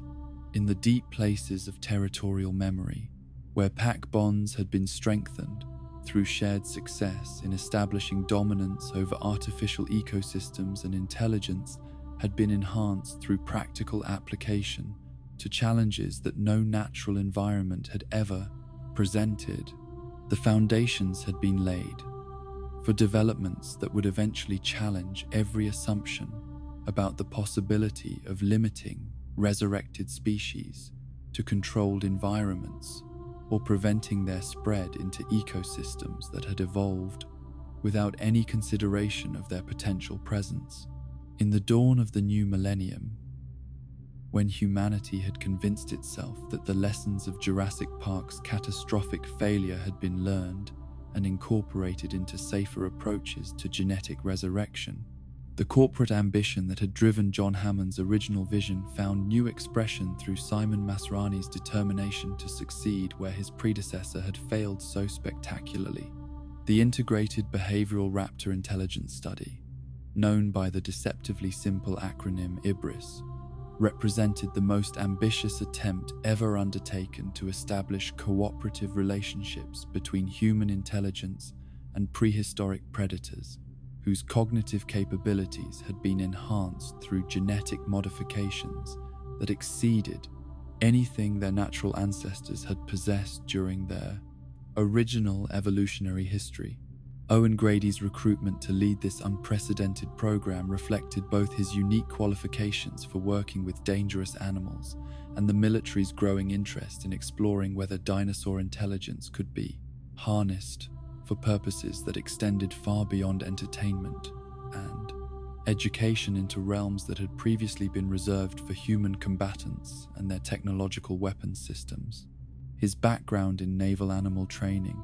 had provided him with understanding of behavioral psychology and conditioning techniques that could potentially be adapted for species whose intelligence exceeded that of any creature that had previously been subjected to systematic training by human handlers. The 4 Velociraptors who would become the subjects of Owen's revolutionary training program were not randomly selected specimens, but carefully chosen individuals whose genetic profiles and early behavioral assessments suggested the optimal combination of intelligence, trainability, and pack loyalty that would be necessary for establishing the kind of working relationships that the Ibris project hoped to achieve. Blue, Charlie, Delta, and Echo represented the culmination of decades of research into Velociraptor genetics and behavior, each possessing characteristics that made her uniquely valuable for exploring different aspects of human-dinosaur cooperation.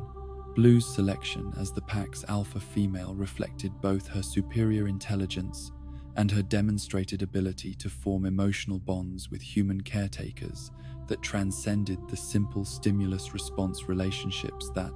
characterized conventional animal training, while her natural leadership abilities made her the logical choice for establishing communication protocols that could eventually be extended to coordinate activities between human and raptor team members during complex operations that required unprecedented levels of interspecies cooperation. Charlie's role within the pack hierarchy was defined by her exceptional hunting instincts and tactical awareness, capabilities that made her particularly valuable for military applications that might require rapid assessment of threats and implementation of coordinated responses under conditions where human commanders needed to rely upon dinosaur intelligence to supplement their own analytical capabilities. Her aggressive nature was balanced by remarkable discipline that enabled her to follow complex instructions while maintaining the predatory effectiveness that made raptors such formidable potential weapons. Delta's contribution to the pack's collective effectiveness lay in her superior problem-solving abilities and her capacity for learning complex behavioral patterns through observation and imitation rather than direct instruction, skills that made her essential for developing training techniques that could eventually be applied to other Velociraptor populations if the Ibris program proved successful enough to warrant expansion beyond its initial experimental phase. Echo's position as the pack's youngest member provided researchers with opportunities to study the development of intelligence and social behavior in creatures whose neural plasticity during early development exceeded that of any modern species, while her rapid mastery of communication protocols and hunting techniques demonstrated learning capabilities that suggested the potential for establishing educational programs that could produce successive generations of trained raptors, whose capabilities would exceed even those of their remarkable predecessors. The training facility that was constructed to house the Ibris program represented engineering achievements that incorporated lessons learned from every previous disaster involving Velociraptor containment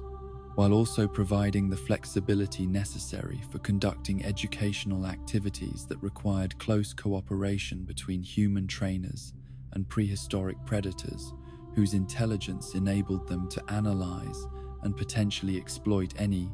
weaknesses in security systems that had been designed according to conventional animal management principles. The behavioral conditioning techniques that Owen developed for working with his raptor pack drew upon decades of research into animal psychology, while also requiring innovative approaches that acknowledged the unique characteristics of creatures whose intelligence approached or exceeded that of modern primates, while being applied to predatory instincts that had been shaped by millions of years of evolutionary arms races. His success in establishing communication with the raptors was achieved not through domination or coercion, but through mutual respect and understanding that acknowledged their autonomy while channeling their natural capabilities toward objectives that served human purposes. The daily routine that Owen established for his pack's development included not merely basic obedience training, but complex exercises that required coordination between multiple individuals and understanding of abstract concepts that exceeded anything that had previously been attempted with non-human species. While their rapid mastery of these challenges demonstrated cognitive flexibility that exceeded even the most optimistic projections about the potential for establishing working relationships between humans and resurrected predators. The feeding protocols that were implemented as part of the training program served multiple purposes beyond simple nutrition, as they provided opportunities for reinforcing pack hierarchy and human authority, while also demonstrating the raptor's ability to delay gratification and follow complex instructions, even when their predatory instincts urged immediate action.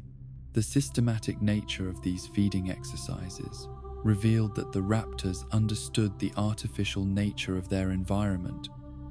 while choosing to cooperate with human handlers, despite their obvious capability to overcome any restraints that might be used to compel their compliance.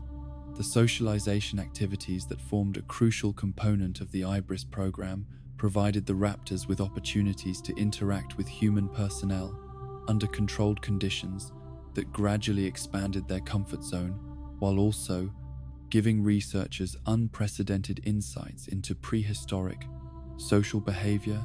and the potential for establishing genuine emotional bonds between species that had been separated by 65 million years of evolutionary development. Blue's special relationship with Owen transcended the normal boundaries of trainer and animal, as she demonstrated genuine affection and loyalty that exceeded anything documented between humans and dangerous predators, while her willingness to accept his authority over pack decisions suggested that she understood the benefits of cooperation, while retaining the intelligence necessary to challenge his leadership if circumstances required such action for the pack's survival or welfare.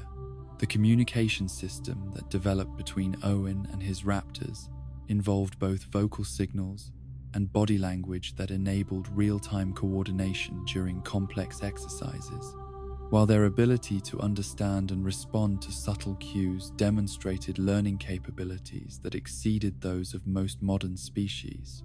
while also revealing their capacity for analyzing human behavior and predicting his intentions based on minimal sensory input. The tactical exercises that formed the core of the Ibris training program were designed to evaluate the raptor's potential for military applications, while also providing them with intellectual stimulation that satisfied their need for complex problem-solving activities. Yet these exercises also revealed the extent to which their intelligence enabled them to understand the artificial nature of training scenarios while choosing to participate in activities whose ultimate objectives they could not fully comprehend. Vic Hoskin's growing involvement in the Ibris program reflected the military's increasing interest in weaponizing dinosaur intelligence for purposes that extended far beyond the educational and scientific objectives that had originally motivated the research, while his influence over program development introduced pressures and priorities that would eventually conflict with Owen's commitment to treating his raptors as partners rather than mere weapon systems. The field exercises that were conducted during the program's second year provided opportunities for testing the raptors' abilities under conditions that more closely approximated real-world operational environments, while their performance during these exercises demonstrated tactical capabilities that exceeded those of conventional military units in specific situations where their unique combination of intelligence, physical capabilities, and sensory advantages provided decisive benefits. The tracking exercises that showcased the raptor's ability to follow complex scent trails and identify specific targets based on minimal evidence revealed sensory capabilities that complemented their intelligence in ways that made them potentially invaluable for reconnaissance and search. Operations that would be impossible for human personnel to conduct safely or effectively, while their coordination during these activities demonstrated pack discipline that exceeded anything found in modern military units. The assault simulations that tested their ability to coordinate attacks against defended positions revealed tactical sophistication that combined inherited hunting instincts with learned strategies that had been developed through systematic training, while their ability to adapt their approach based on changing circumstances demonstrated strategic thinking that made them potentially effective force multipliers. In situations where conventional weapons and tactics might prove inadequate, the psychological evaluation protocols that were implemented during the program's development revealed emotional complexity among the raptors that exceeded anything documented in modern reptiles, while falling short of human psychological sophistication, suggesting that they possessed genuine feelings and interpersonal relationships that required consideration in any ethical framework that sought to govern their treatment and utilization by human organizations. Blue's demonstrated capacity for grief following Charlie's death during a training accident that occurred in the program's third year provided clear evidence that the raptors formed emotional attachments that transcended sampler pack loyalty, while her behavioral changes during the mourning period revealed psychological depth that complicated any attempt to treat these creatures as mere biological weapons, rather than sentient beings whose welfare deserved consideration. The memorial behaviors that the surviving pack members displayed following Charlie's death suggested that they possessed concepts of loss and remembrance that exceeded anything found in modern animal species, while their ability to adjust pack dynamics and redistribute responsibilities demonstrated resilience and adaptability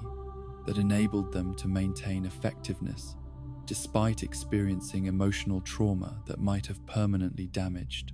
less sophisticated social structures. The security concerns that arose during the Ibris program's later development reflected growing awareness among program personnel that the raptors' intelligence enabled them to analyze and potentially exploit any weaknesses in containment systems, while their emotional bonds with human trainers provided both opportunities for maintaining control and risks that such relationships might be manipulated by the dinosaurs to achieve objectives that might not align with human interests or safety requirements. The ethical debates that began to surround the Ibris program during its fourth year reflected growing recognition among researchers and oversight personnel that the raptors' demonstrated intelligence and emotional capacity raised fundamental questions about the morality of using sentient beings as weapons, while their obvious capacity for suffering and their ability to form meaningful relationships with human caretakers complicated any utilitarian calculation about the costs and benefits of military applications. Owen's growing opposition to the militarization of his training program reflected both his personal attachment to his raptors and his professional understanding that their intelligence made them inherently unsuitable for roles that required unquestioning obedience to human authority. While their demonstrated capacity for independent thinking and ethical reasoning suggested that they might refuse orders that violated their own moral frameworks or endangered individuals for whom they had developed protective feelings, the containment protocols that were continuously updated throughout the program's development reflected the evolving understanding of raptor capabilities, while also acknowledging that complete security was impossible when dealing with creatures whose intelligence enabled them to learn from every containment failure and develop increasingly sophisticated strategies for overcoming whatever barriers their handlers might devise to maintain control over their activities. The backup plans that were developed for dealing with potential escape scenarios revealed both the seriousness with which program administrators regarded the risks involved in working with apex predators and their recognition that conventional animal control methods would be completely inadequate for dealing with creatures whose tactical sophistication exceeded that of most human military units,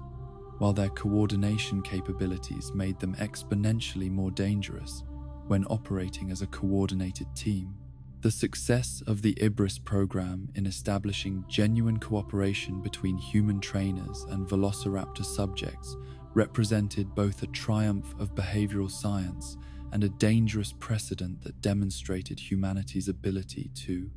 establish working relationships with prehistoric intelligence.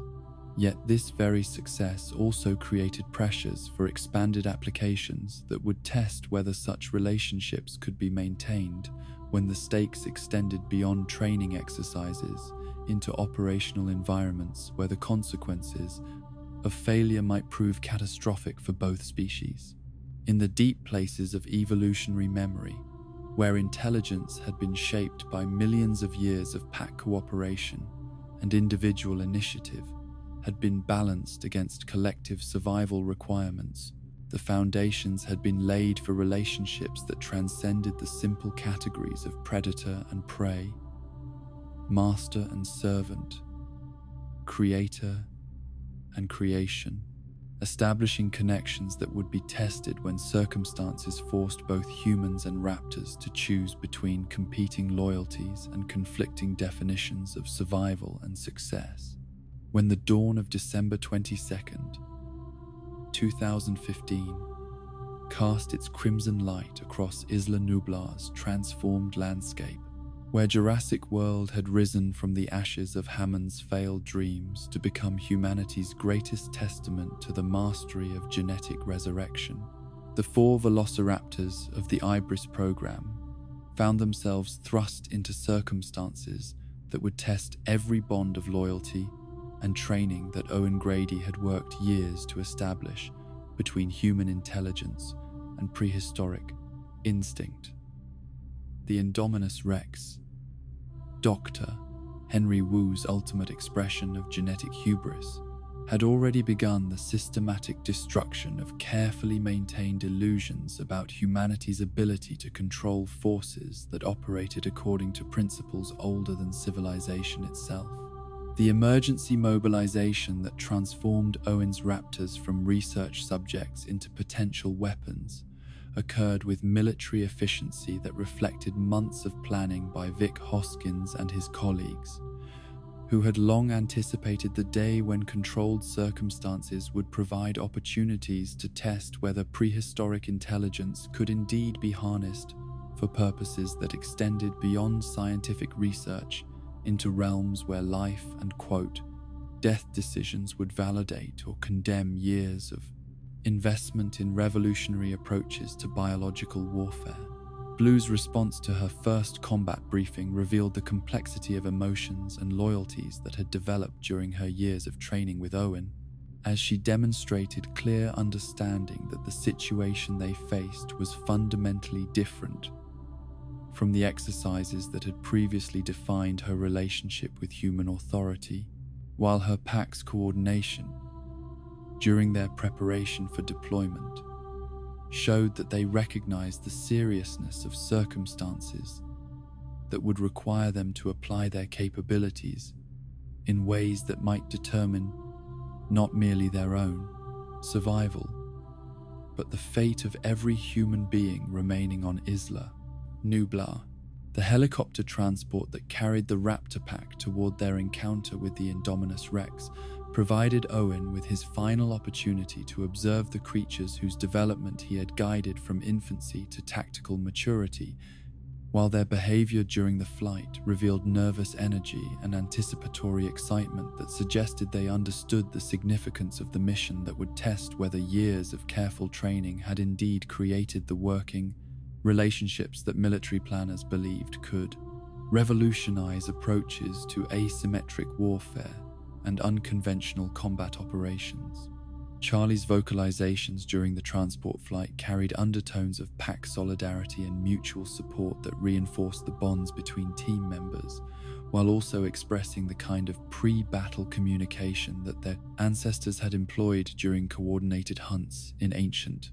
forests where success depended upon perfect understanding between individuals whose survival was linked through shared commitment to collective objectives that transcended personal safety or individual advantage. Delta's systematic inspection of her equipment and tactical gear during the flight demonstrated the thoroughness and attention to detail that had characterized her approach to training exercises, while her obvious understanding of the technology that would supplement her natural capabilities revealed the extent to which the Ibris program had succeeded in creating hybrid human-dinosaur combat units that combined prehistoric instincts with modern military equipment and communication systems.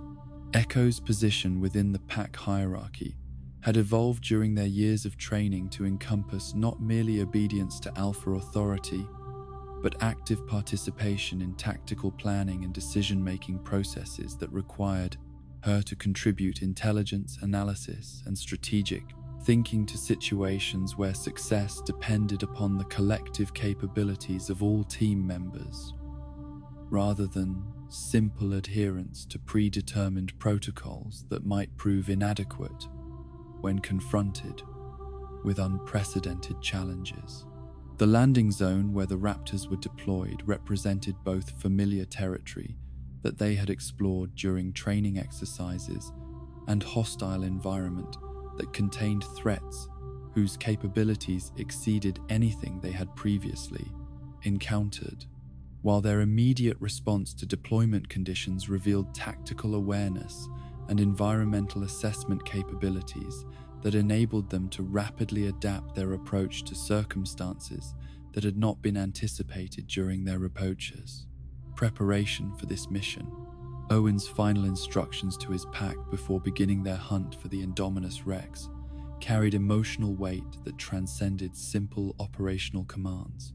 as his words acknowledged both the professional relationship that had been built through years of mutual respect and understanding, and the personal bonds that had developed between trainer and raptors despite the vast evolutionary distances that separated their species and the artificial nature of circumstances that had brought them together. The scent trail that led the raptors toward their first encounter with the Indominus Rex was unlike anything they had analyzed during training exercises, carrying chemical signatures that suggested both familiar genetic elements and alien characteristics that their enhanced olfactory capabilities could detect but not fully interpret,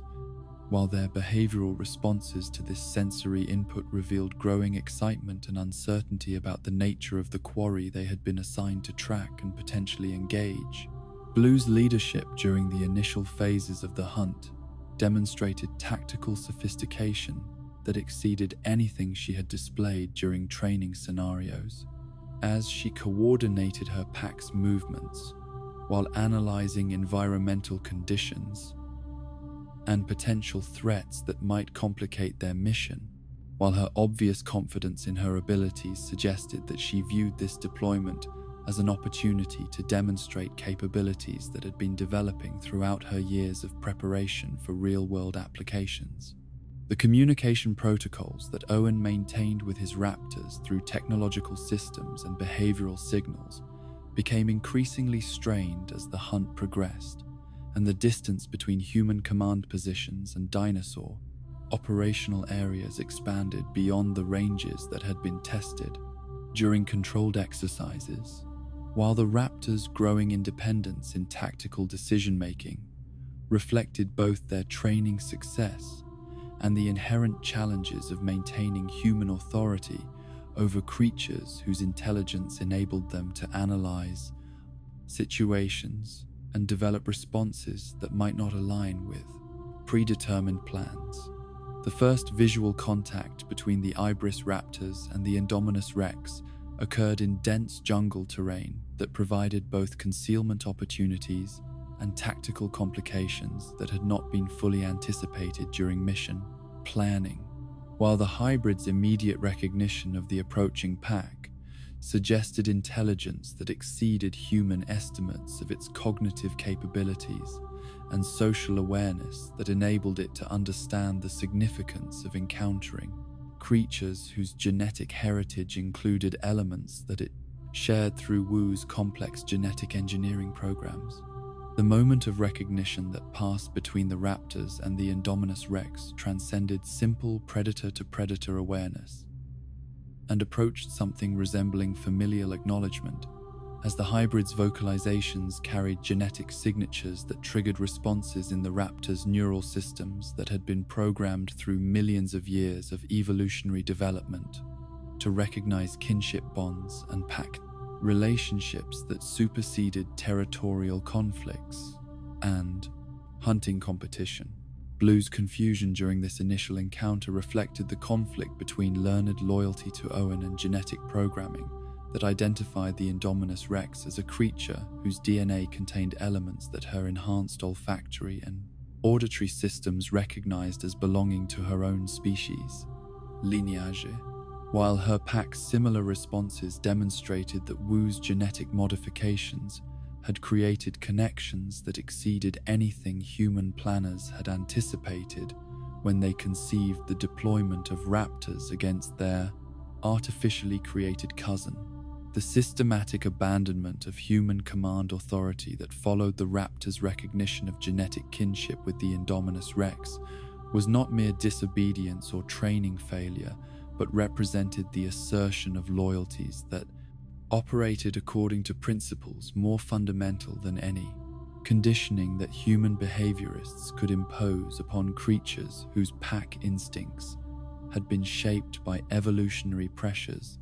that transcended artificial relationships and temporary alliances. Owen's desperate attempt to re-establish communication and control over his raptors during their defection to the Indominus rex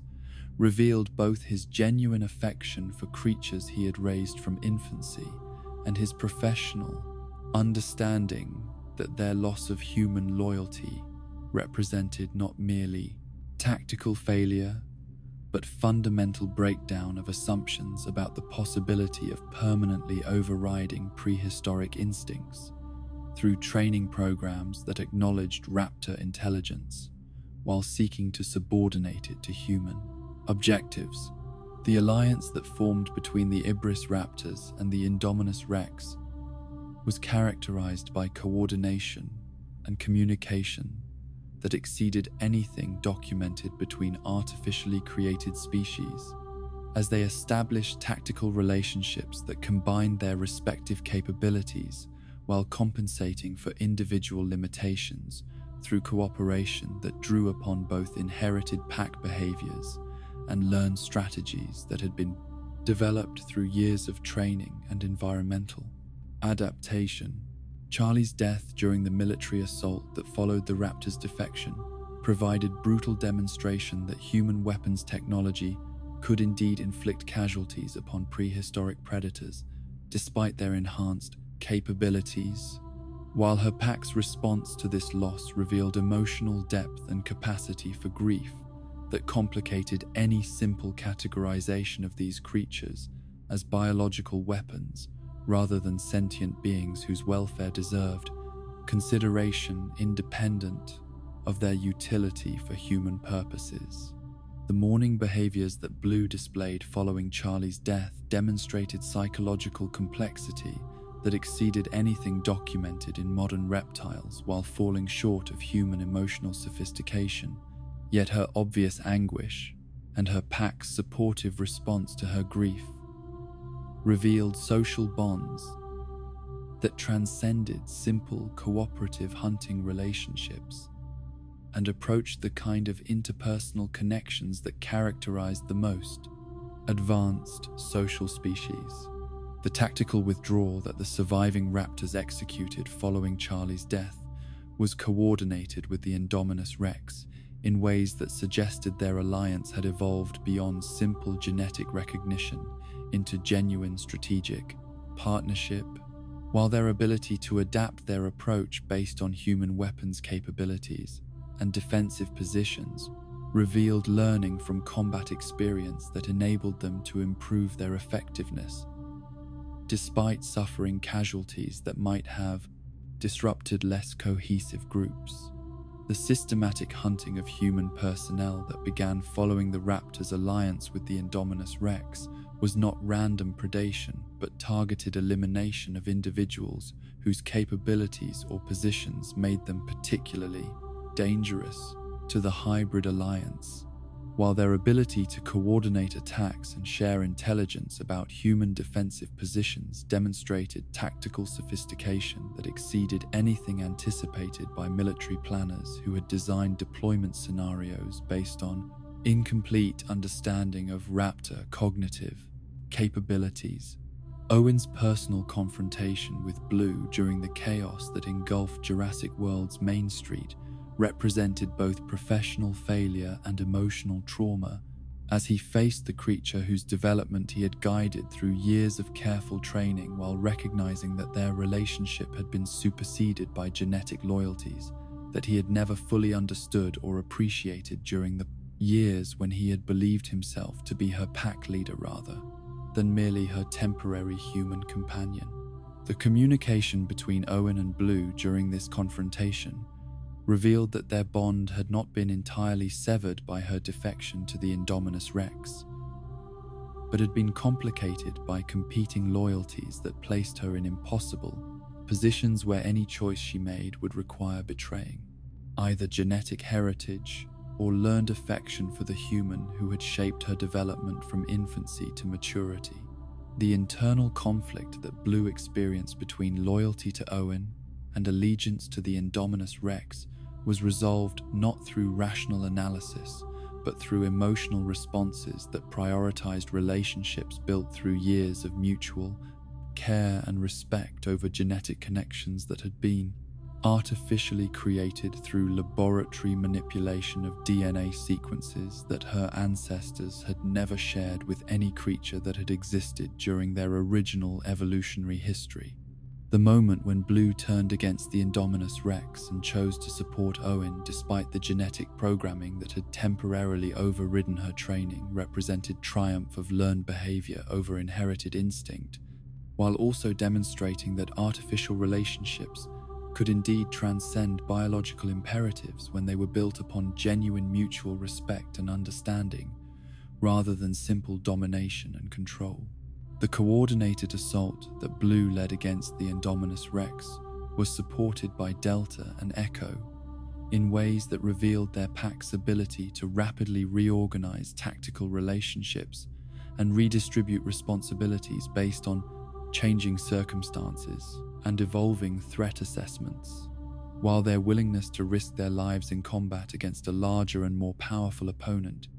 demonstrated loyalty to Owen that transcended simple obedience training and approached genuine heroism. The arrival of Rexy in Main Street's Central Plaza transformed the battle between raptors and hybrid into three-way conflict that tested the tactical adaptability of all participants while providing Blue with opportunities to demonstrate strategic thinking that enabled her to recognize potential allies and coordinate attacks with creatures she had never previously encountered in combat situations. The alliance between Blue and Rexy against their common enemy represented cooperation between species that had never coexisted during their original evolutionary histories. While their ability to coordinate attacks and share tactical advantages demonstrated intelligence and adaptability that exceeded anything predicted by researchers who had studied their individual capabilities but had never considered their potential for interspecies cooperation. Delta's sacrifice during the final assault provided Blue with tactical opportunities that might not otherwise have been available, while also demonstrating pack loyalty that prioritized collective success over individual survival. Yet, her death also represented loss of intelligence and capability that would leave Blue isolated among creatures whose cognitive abilities could never replace the specific knowledge and skills that had been lost with each pack member. Casualty. Echo's survival of the battle provided Blue with continuing pack companionship, while also ensuring that the Ibris program's achievements would not be entirely lost with the destruction of Jurassic World, though the trauma that both survivors had experienced would necessarily affect their future relationships with human authority and their willingness to participate in programs that might again place them in situations where competing loyalties could force them to choose between genetic heritage and learned affiliations. The Mosasaur's intervention that ended the battle by dragging the defeated Indominus Rex into the depths of the lagoon provided spectacular resolution to immediate threats, while also demonstrating that Jurassic World's marine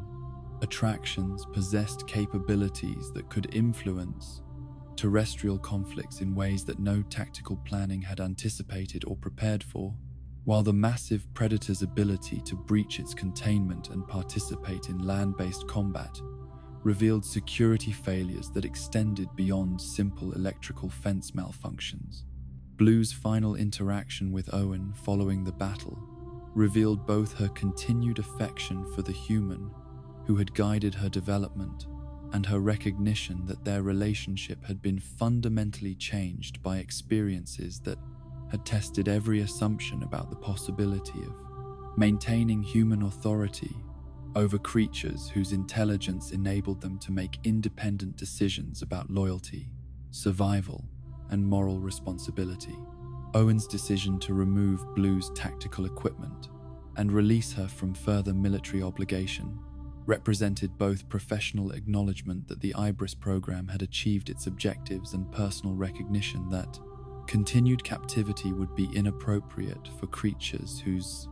demonstrated capabilities and emotional complexity deserved consideration independent of their utility for human purposes.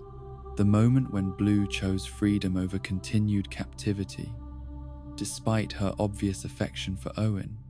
demonstrated that genuine autonomy was more valuable than security and comfort when such benefits came at the cost of independence, while her disappearance into Nublar's wilderness represented both personal liberation and potential foundation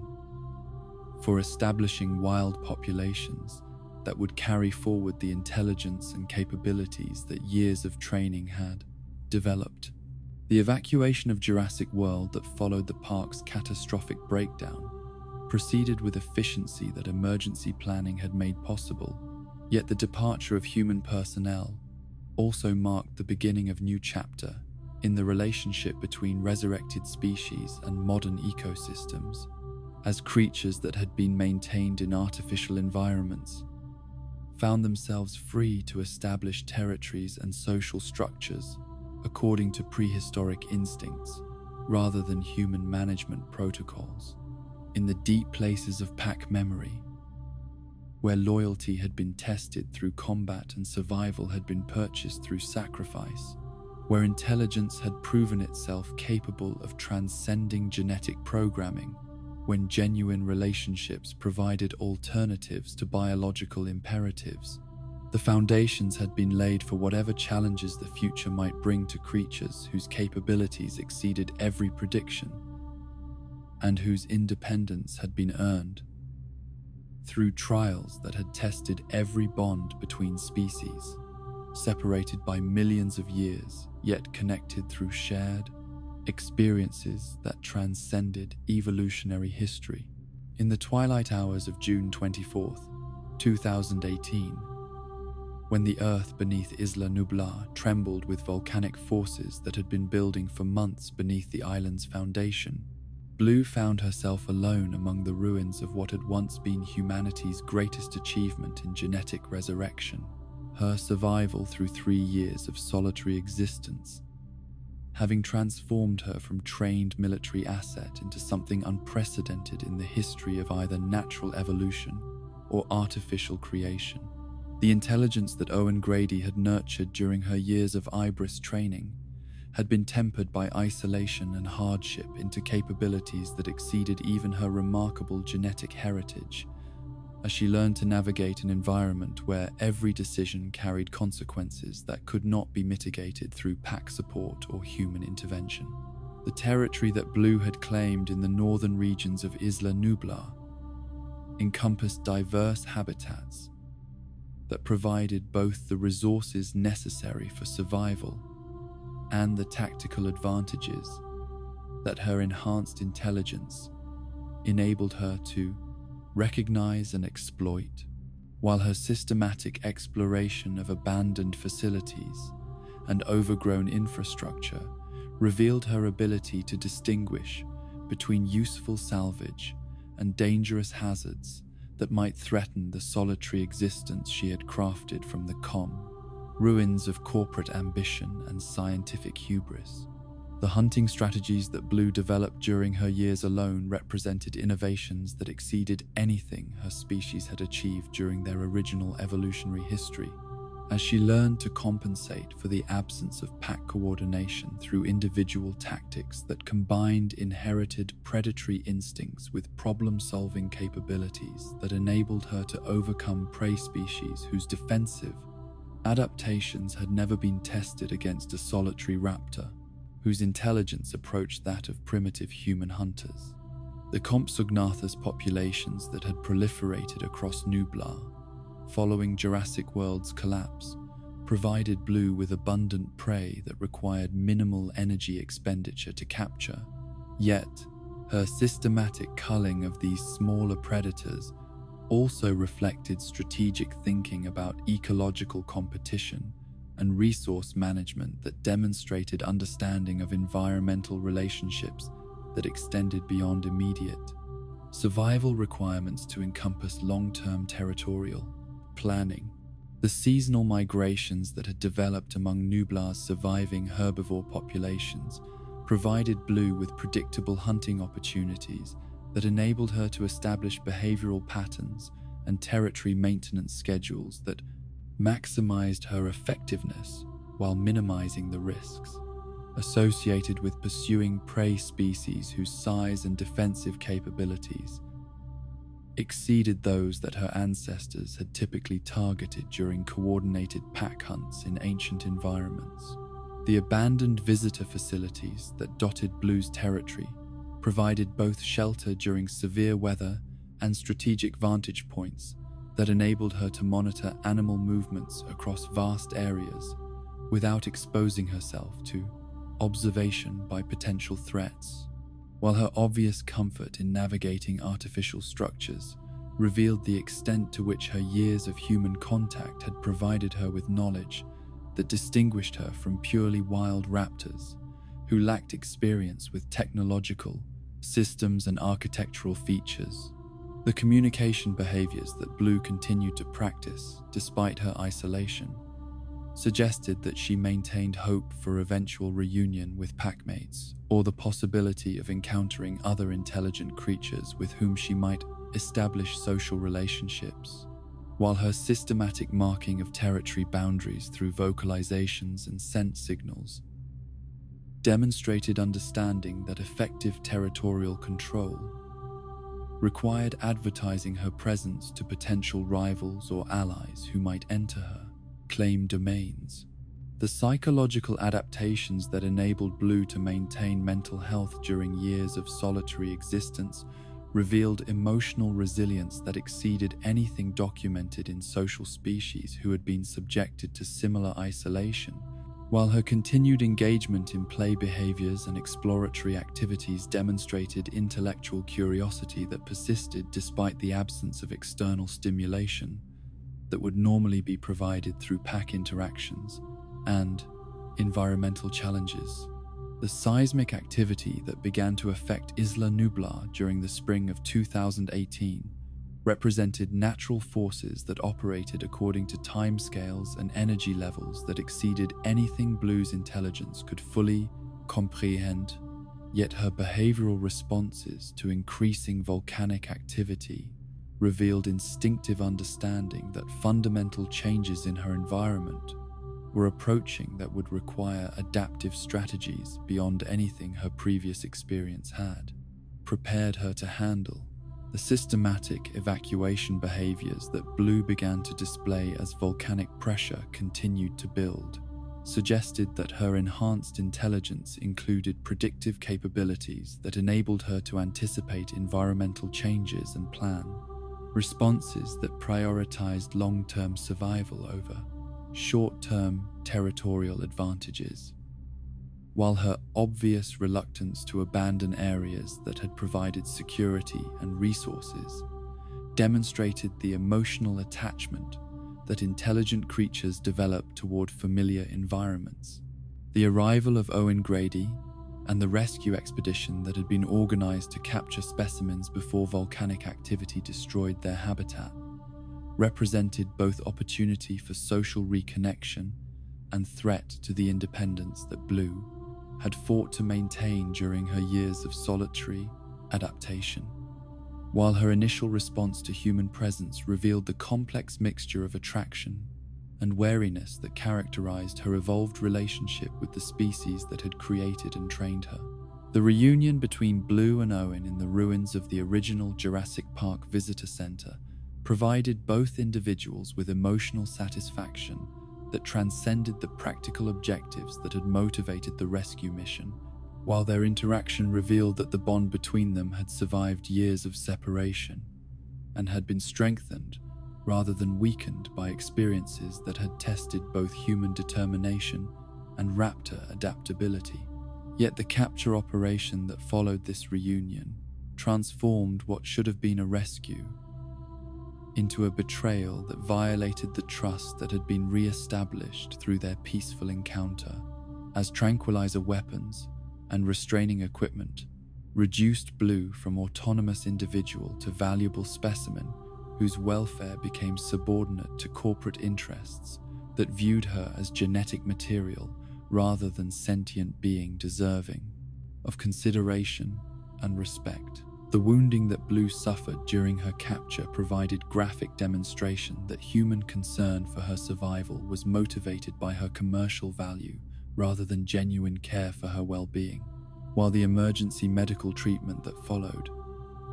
revealed both the sophistication of veterinary techniques that had been developed for treating prehistoric species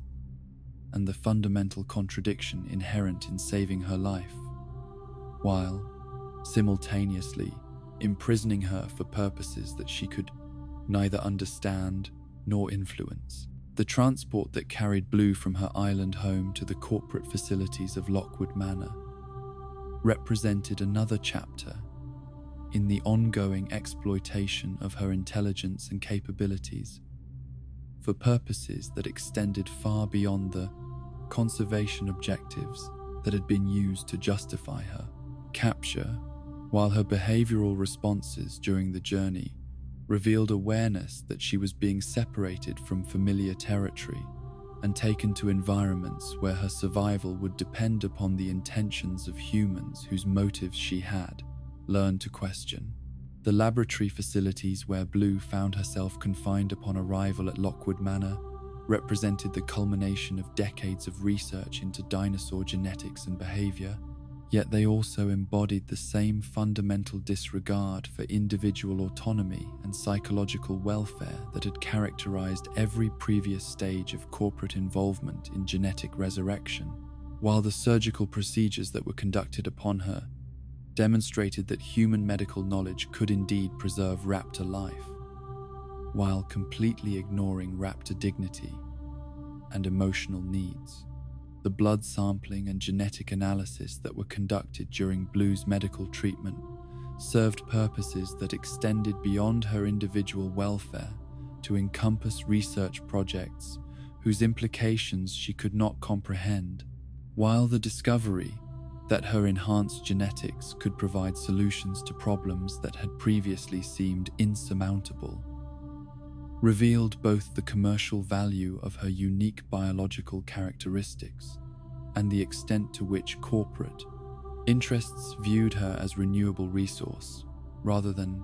irreplaceable individual. The encounter with the Indoraptor that had been created using genetic material derived from her own DNA represented confrontation with artificial predator whose capabilities exceeded even her own enhanced characteristics, while the hybrid's obvious instability and behavioral abnormalities demonstrated the dangers inherent in genetic modifications that prioritize performance capabilities over psychological stability and behavioral predictability. The systematic stalking that characterized the Indoraptor's pursuit of human targets throughout Lockwood Manor revealed intelligence that had been perverted through genetic manipulation into something that combined raptor tactical sophistication with artificial enhancements that produced behaviors falling outside the normal range of even the most aggressive natural predators, while its apparent enjoyment of terror and suffering suggested psychological pathologies that had no parallels in evolutionary development. Blue's intervention during the Indoraptor's attack on Maisie Lockwood demonstrated that her loyalty to humans who had treated her with respect transcended species boundaries and genetic similarities, while her willingness to risk her life protecting a child she barely knew revealed moral sophistication that exceeded anything documented in non-human species, and approached the kind of ethical reasoning that characterized the finest examples of human behavior. The battle between Blue and the Indoraptor that raged through the manor's corridors and chambers represented conflict between natural intelligence that had been enhanced through careful training and artificial capabilities that had been created without regard for behavioral stability or psychological welfare,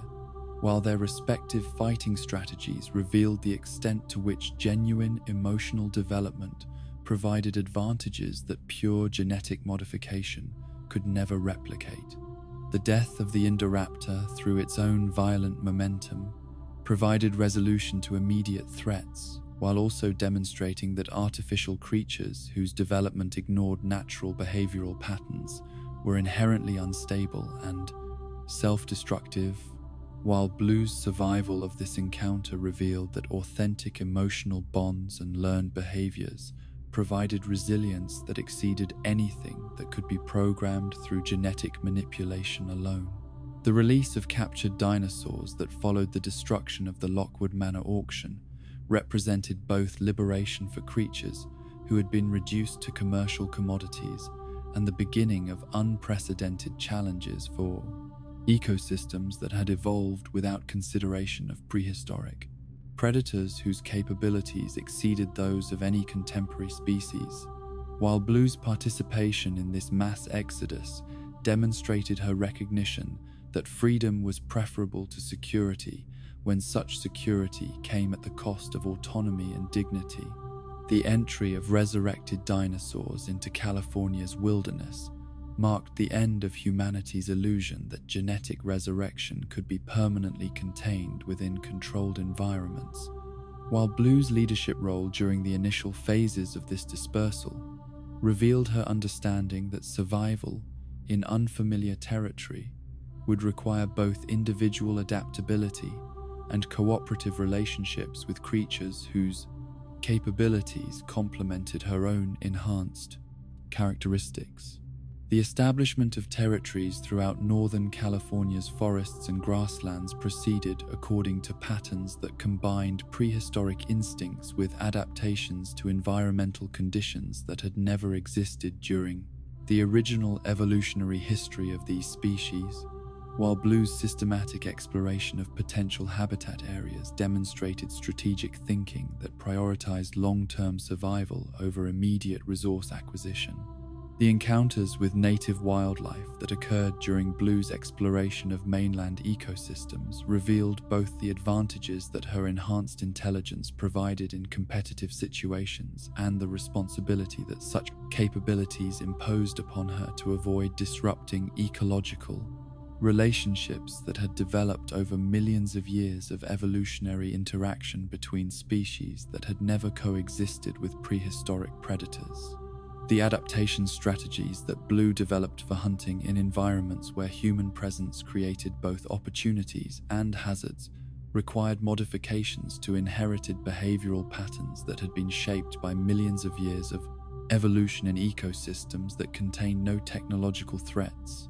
or artificial barriers. While her obvious success in navigating these challenges demonstrated cognitive flexibility that exceeded anything her natural ancestors had possessed. The mating behaviors that Blue began to display during her second year of mainland residence suggested that her enhanced genetics included reproductive capabilities that might enable her to establish breeding populations despite the absence of genetically compatible partners. While her systematic search for suitable mates revealed both biological imperatives and strategic thinking about genetic legacy that transcended immediate survival concerns. The discovery of other escaped dinosaurs whose capabilities complemented her own provided Blue with opportunities to establish social relationships that might eventually replace the pack bonds she had lost through years of separation and conflict. While her obvious caution in approaching potential allies demonstrated wisdom gained through experiences that had taught her to distinguish between genuine cooperation and exploitation disguised as partnership. The territorial negotiations that Blue conducted with other apex predators who had established domains in overlapping habitat areas revealed diplomatic skills that exceeded anything documented in natural species. While her ability to establish mutually beneficial relationships with creatures whose intelligence approached her own suggested that prehistoric social evolution could indeed adapt to circumstances that had never existed during the Prehistoric original development of these behavioral patterns. The breeding season that occurred during Blue's third year of mainland residence resulted in the birth of offspring whose genetic characteristics combined her enhanced capabilities with adaptations that natural selection had already begun to favor in creatures who needed to survive in modern environments. While the parental behaviors she displayed during early child rearing demonstrated emotional sophistication that exceeded anything found in natural reptilian species, the establishment of family territories that provided both security for vulnerable offspring and strategic advantages for long-term survival revealed Blue's understanding of ecological relationships and resource management that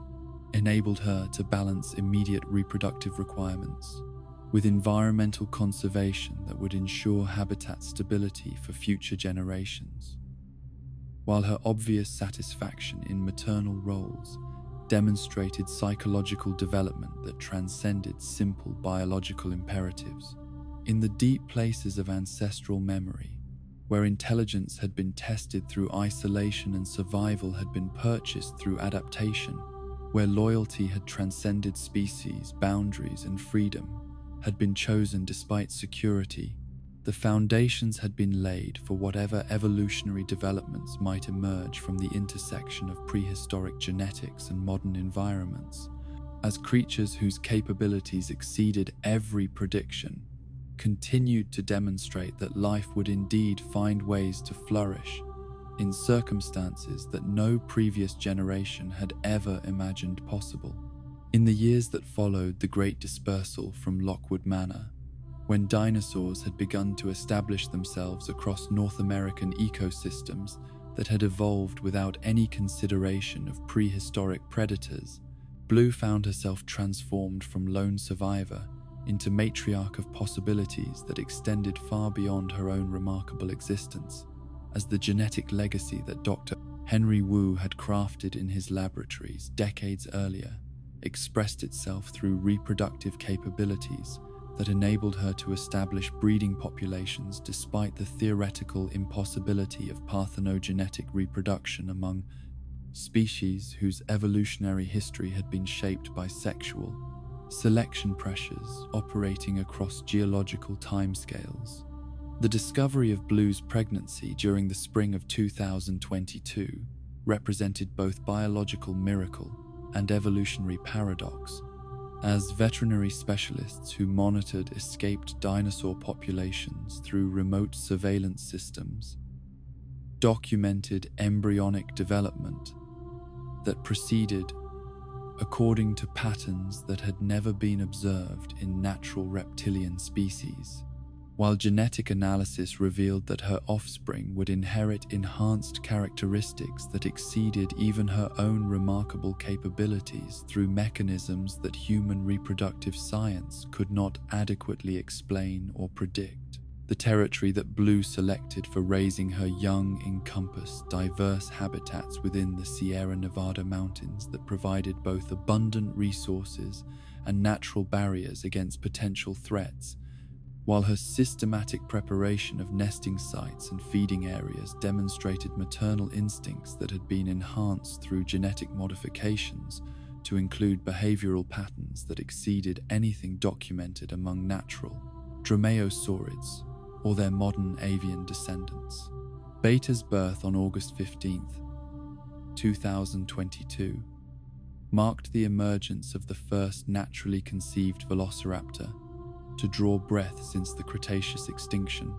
yet her genetic heritage represented not simple restoration of ancient characteristics, but evolutionary innovation that combined prehistoric intelligence with adaptations that had been shaped by her mother's experiences in environments that no previous generation of her species had ever encountered. The infant's early development revealed capabilities that exceeded even Blue's enhanced characteristics, as Beta demonstrated learning speeds and problem-solving abilities that suggested the genetic modifications Wu had introduced were not merely stable, but were being amplified through natural selection processes that favored the most cognitively capable individuals, while her rapid mastery of communication systems and environmental navigation indicated neural plasticity that exceeded anything documented in contemporary species. The parental behaviors that Blue displayed during Beta's early development combined inherited instincts with learned strategies that had been shaped by her years of human contact and solitary survival, as she provided not merely protection and nutrition, but active instruction in hunting techniques, territorial awareness, and social skills that would be necessary for thriving in ecosystems where prehistoric predators needed to coexist with modern species whose behavioral patterns had never been tested against such intelligent competitors. The hunting lessons that formed a crucial component of Beta's education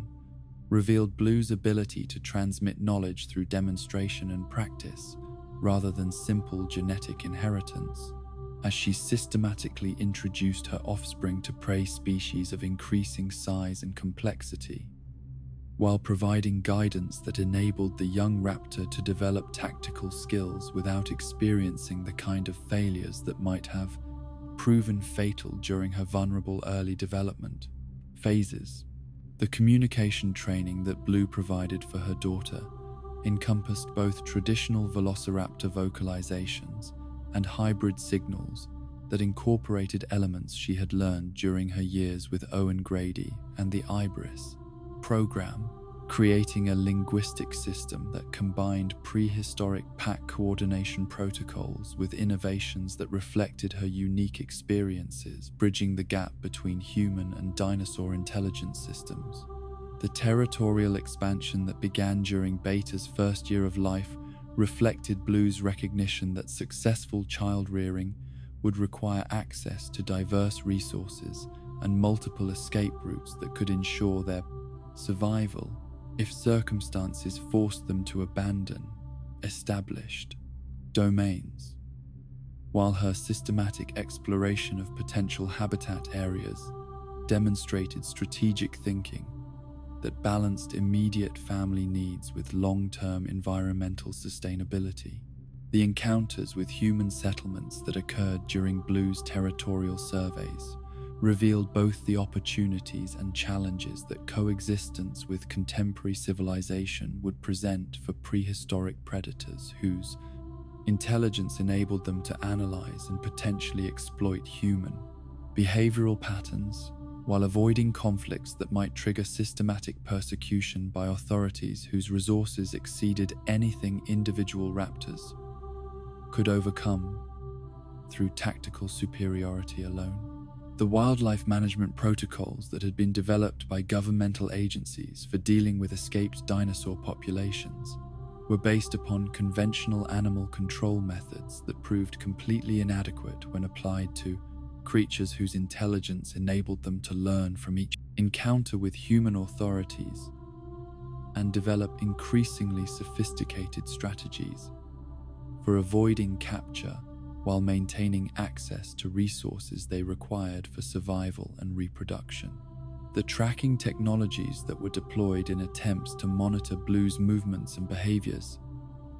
provided researchers with unprecedented data about raptor adaptation strategies, while also demonstrating the limitations of human surveillance systems when applied to subjects whose cognitive capabilities enabled them to recognize and counter observation methods through techniques that exceeded anything documented in natural wildlife species. The non-lethal capture attempts that were authorized during Beta's early development revealed both governmental recognition that Blue's genetic heritage made her too valuable to eliminate and practical acknowledgement that conventional containment methods would be ineffective against creatures whose problem-solving abilities exceeded those of any species that wildlife management agencies had previously been required to handle. Blue's successful evasion of these capture attempts demonstrated tactical awareness that incorporated understanding of human technology and behavioral patterns, while exploiting environmental advantages that her enhanced senses and sense intelligence enabled her to recognize and utilize, while her obvious ability to predict and counter human strategies suggested that her cognitive development had continued to evolve through practical application to challenges that her original genetic programming had never anticipated. The social behaviors that Blue began to display during Beta's second year of life included systematic attempts to establish contact with other escaped dinosaur populations whose territorial ranges overlapped with her own claimed domains, while her obvious caution in approaching potential allies revealed wisdom gained through experiences that had taught her to distinguish between genuine cooperation and exploitation disguised as partnership or family relationships. The establishment of loose confederations between Blue's family unit and other raptor survivors who had established territories throughout California's wilderness areas represented the beginning of social structures that exceeded anything their species had achieved during its original evolutionary history, while their coordination of hunting activities and territorial defense demonstrated collective capabilities that exceeded the sum of their individual advantages. The breeding season that occurred during Beta's third year marked another milestone in the establishment of wild Velociraptor populations, as Blue's successful reproduction encouraged other survivors to attempt similar parthenogenetic breeding. while also providing proof that enhanced genetic characteristics could be transmitted to offspring who would carry forward the intelligence and adaptability that made coexistence with modern ecosystems possible. The emergence of second-generation wild-born raptors, whose capabilities exceeded even those of their remarkable parents, suggested that natural selection pressures were indeed favoring the most intelligent and adaptable individuals, while also enhancing characteristics that had been artificially introduced through genetic modification, creating evolutionary feedback loops that accelerated cognitive development beyond anything that had occurred during the species' original history. The territorial negotiations that became necessary as raptor populations expanded throughout Western North America revealed diplomatic capabilities that exceeded anything documented in natural pack hunting species, while their ability to establish mutually beneficial relationships with creatures whose intelligence approached their own demonstrated that prehistoric social evolution could indeed adapt to circumstances that had never existed during the original development of these behavioral patterns. The predator-prey relationships that developed between expanding raptor populations and native wildlife species reflected both the challenges and opportunities that arose when apex predators whose capabilities exceeded those of any contemporary carnivore were introduced into ecosystems that had evolved without consideration of such formidable hunting specialists, while the raptors' obvious restraint in exploiting their advantages suggested ethical reasoning that transcended simple predatory instincts.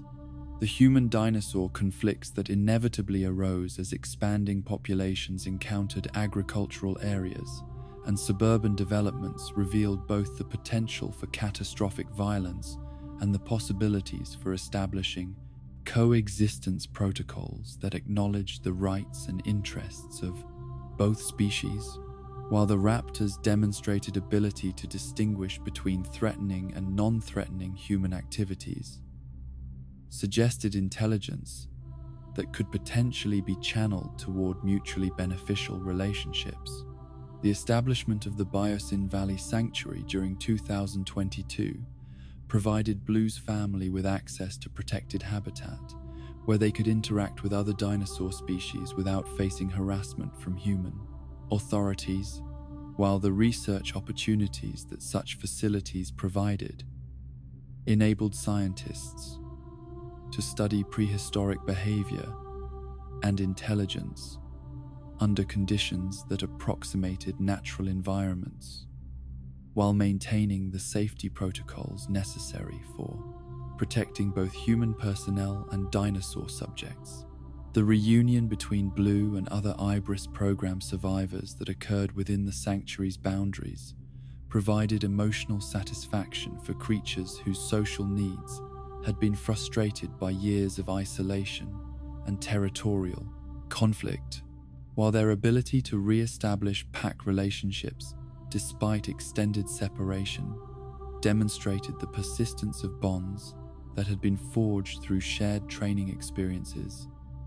and mutual survival of traumatic events. Owen Grady's continuing involvement in Blue's life through remote observation and occasional direct contact represented acknowledgement that their relationship had transcended the normal boundaries between trainer and animal, while his respect for her autonomy and his willingness to allow her to make independent decisions about social relationships demonstrated understanding that genuine affection required acceptance of her right to choose her own path through life.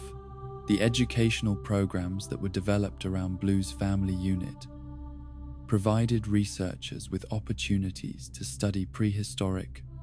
child-rearing behaviors, while also demonstrating to public audiences that dinosaur intelligence and emotional sophistication exceeded every stereotype about reptilian behavior and social capabilities, while the obvious affection between mother and offspring challenged conventional assumptions about the emotional lives of extinct species. The conservation efforts that focused upon protecting expanding raptor populations reflected growing recognition that these creatures represented irreplaceable genetic heritage that deserved preservation independent of their commercial or scientific value, while the establishment of legal frameworks for protecting dinosaur rights marked the beginning of unprecedented expansion in environmental law and interspecies ethics. The integration of dinosaur welfare considerations into land use planning and environmental impact assessments represented fundamental changes in how human civilization approached its relationship with non-human intelligence. While the obvious success of coexistence programs demonstrated that mutual benefit was indeed possible when both species approached such relationships with respect for each other's autonomy and acknowledgement of shared interests in environmental sustainability, the technological innovations that were developed for monitoring and supporting wild dinosaur populations included non-invasive tracking systems and automated feeding stations that provided assistance during harsh weather or resource scarcity without creating dependency relationships that might undermine the raptor's natural survival capabilities, while research applications provided data that enhanced understanding of prehistoric behavior and contemporary adaptation strategies. The international protocols that were established for managing transboundary movement of dinosaur populations reflected growing recognition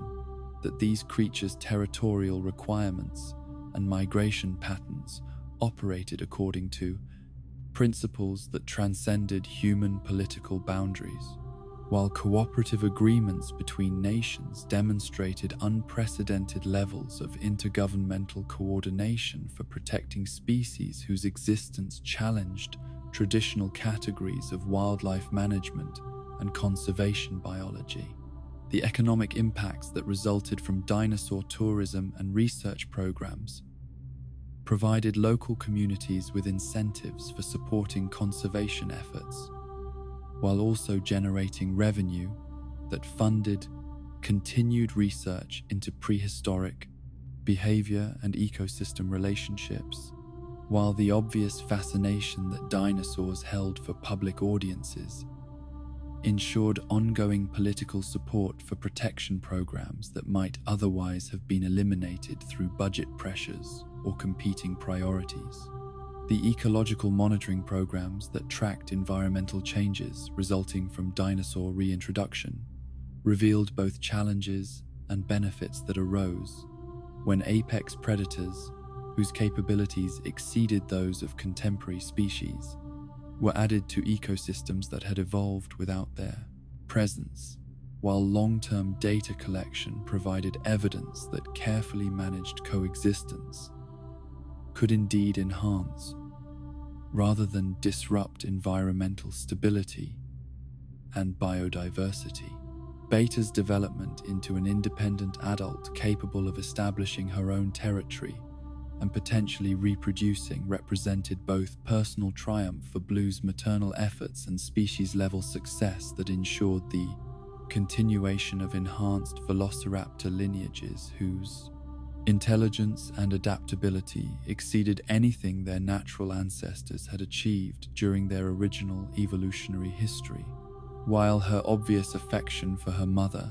and her willingness to maintain family relationships despite territorial independence demonstrated emotional sophistication that exceeded anything documented in natural reptilian species. The establishment of multi-generational raptor communities that encompassed extended family relationships and territorial alliances represented social evolution that occurred within individual lifetimes rather than across geological timescales. While their obvious success in adapting prehistoric behavioral patterns to contemporary environmental conditions demonstrated cognitive flexibility that enabled them to thrive in circumstances that would have challenged even the most adaptable natural species. The legacy of Blue's survival and reproduction extended far beyond her immediate descendants to encompass fundamental changes in humanity's understanding of intelligence, emotion, and social behavior in non-human species, while her demonstrated capacity for forming genuine relationships with creatures from entirely different evolutionary lineages challenged every assumption about the boundaries that separated different forms of consciousness and moral consideration. In the deep places of evolutionary memory, where ancient instincts had been enhanced through artificial modification and prehistoric intelligence had been tested through contemporary challenges, where maternal devotion had ensured genetic continuity and territorial wisdom had established sustainable coexistence, the foundations had been laid for whatever developments might emerge from the ongoing interaction between resurrected species and modern ecosystems, as creatures whose capabilities had been shaped by both natural selection and human ambition continued to demonstrate that life would indeed find ways to flourish in circumstances that transcended every boundary between past and present, natural and artificial, possible and impossible. And so we reach the end of our journey through the chronicles of the most intelligent predators ever to return from extinction's embrace, creatures whose memory refused to remain buried in stone, and whose cunning proved that some forces of nature transcend the boundaries between past and present. From the amber-trapped blood of ancient mosquitoes to the wild territories they now claim in our modern world, the Velociraptors have written their story in both stone and flesh, teaching humanity that intelligence and determination can overcome any obstacle, even death itself. In the deep places of memory, where pack calls echo through abandoned laboratories, and amber still holds its prehistoric secrets, their legacy endures as a testament to life's refusal to accept the finality of extinction. Rest now in the knowledge that somewhere in distant forests, Blue and her descendants continue the ancient hunt, carrying forward the wisdom of 65 million years, while adapting to a world their ancestors could never have imagined. Sleep comes with the whisper of wind through trees where clever girls still run free,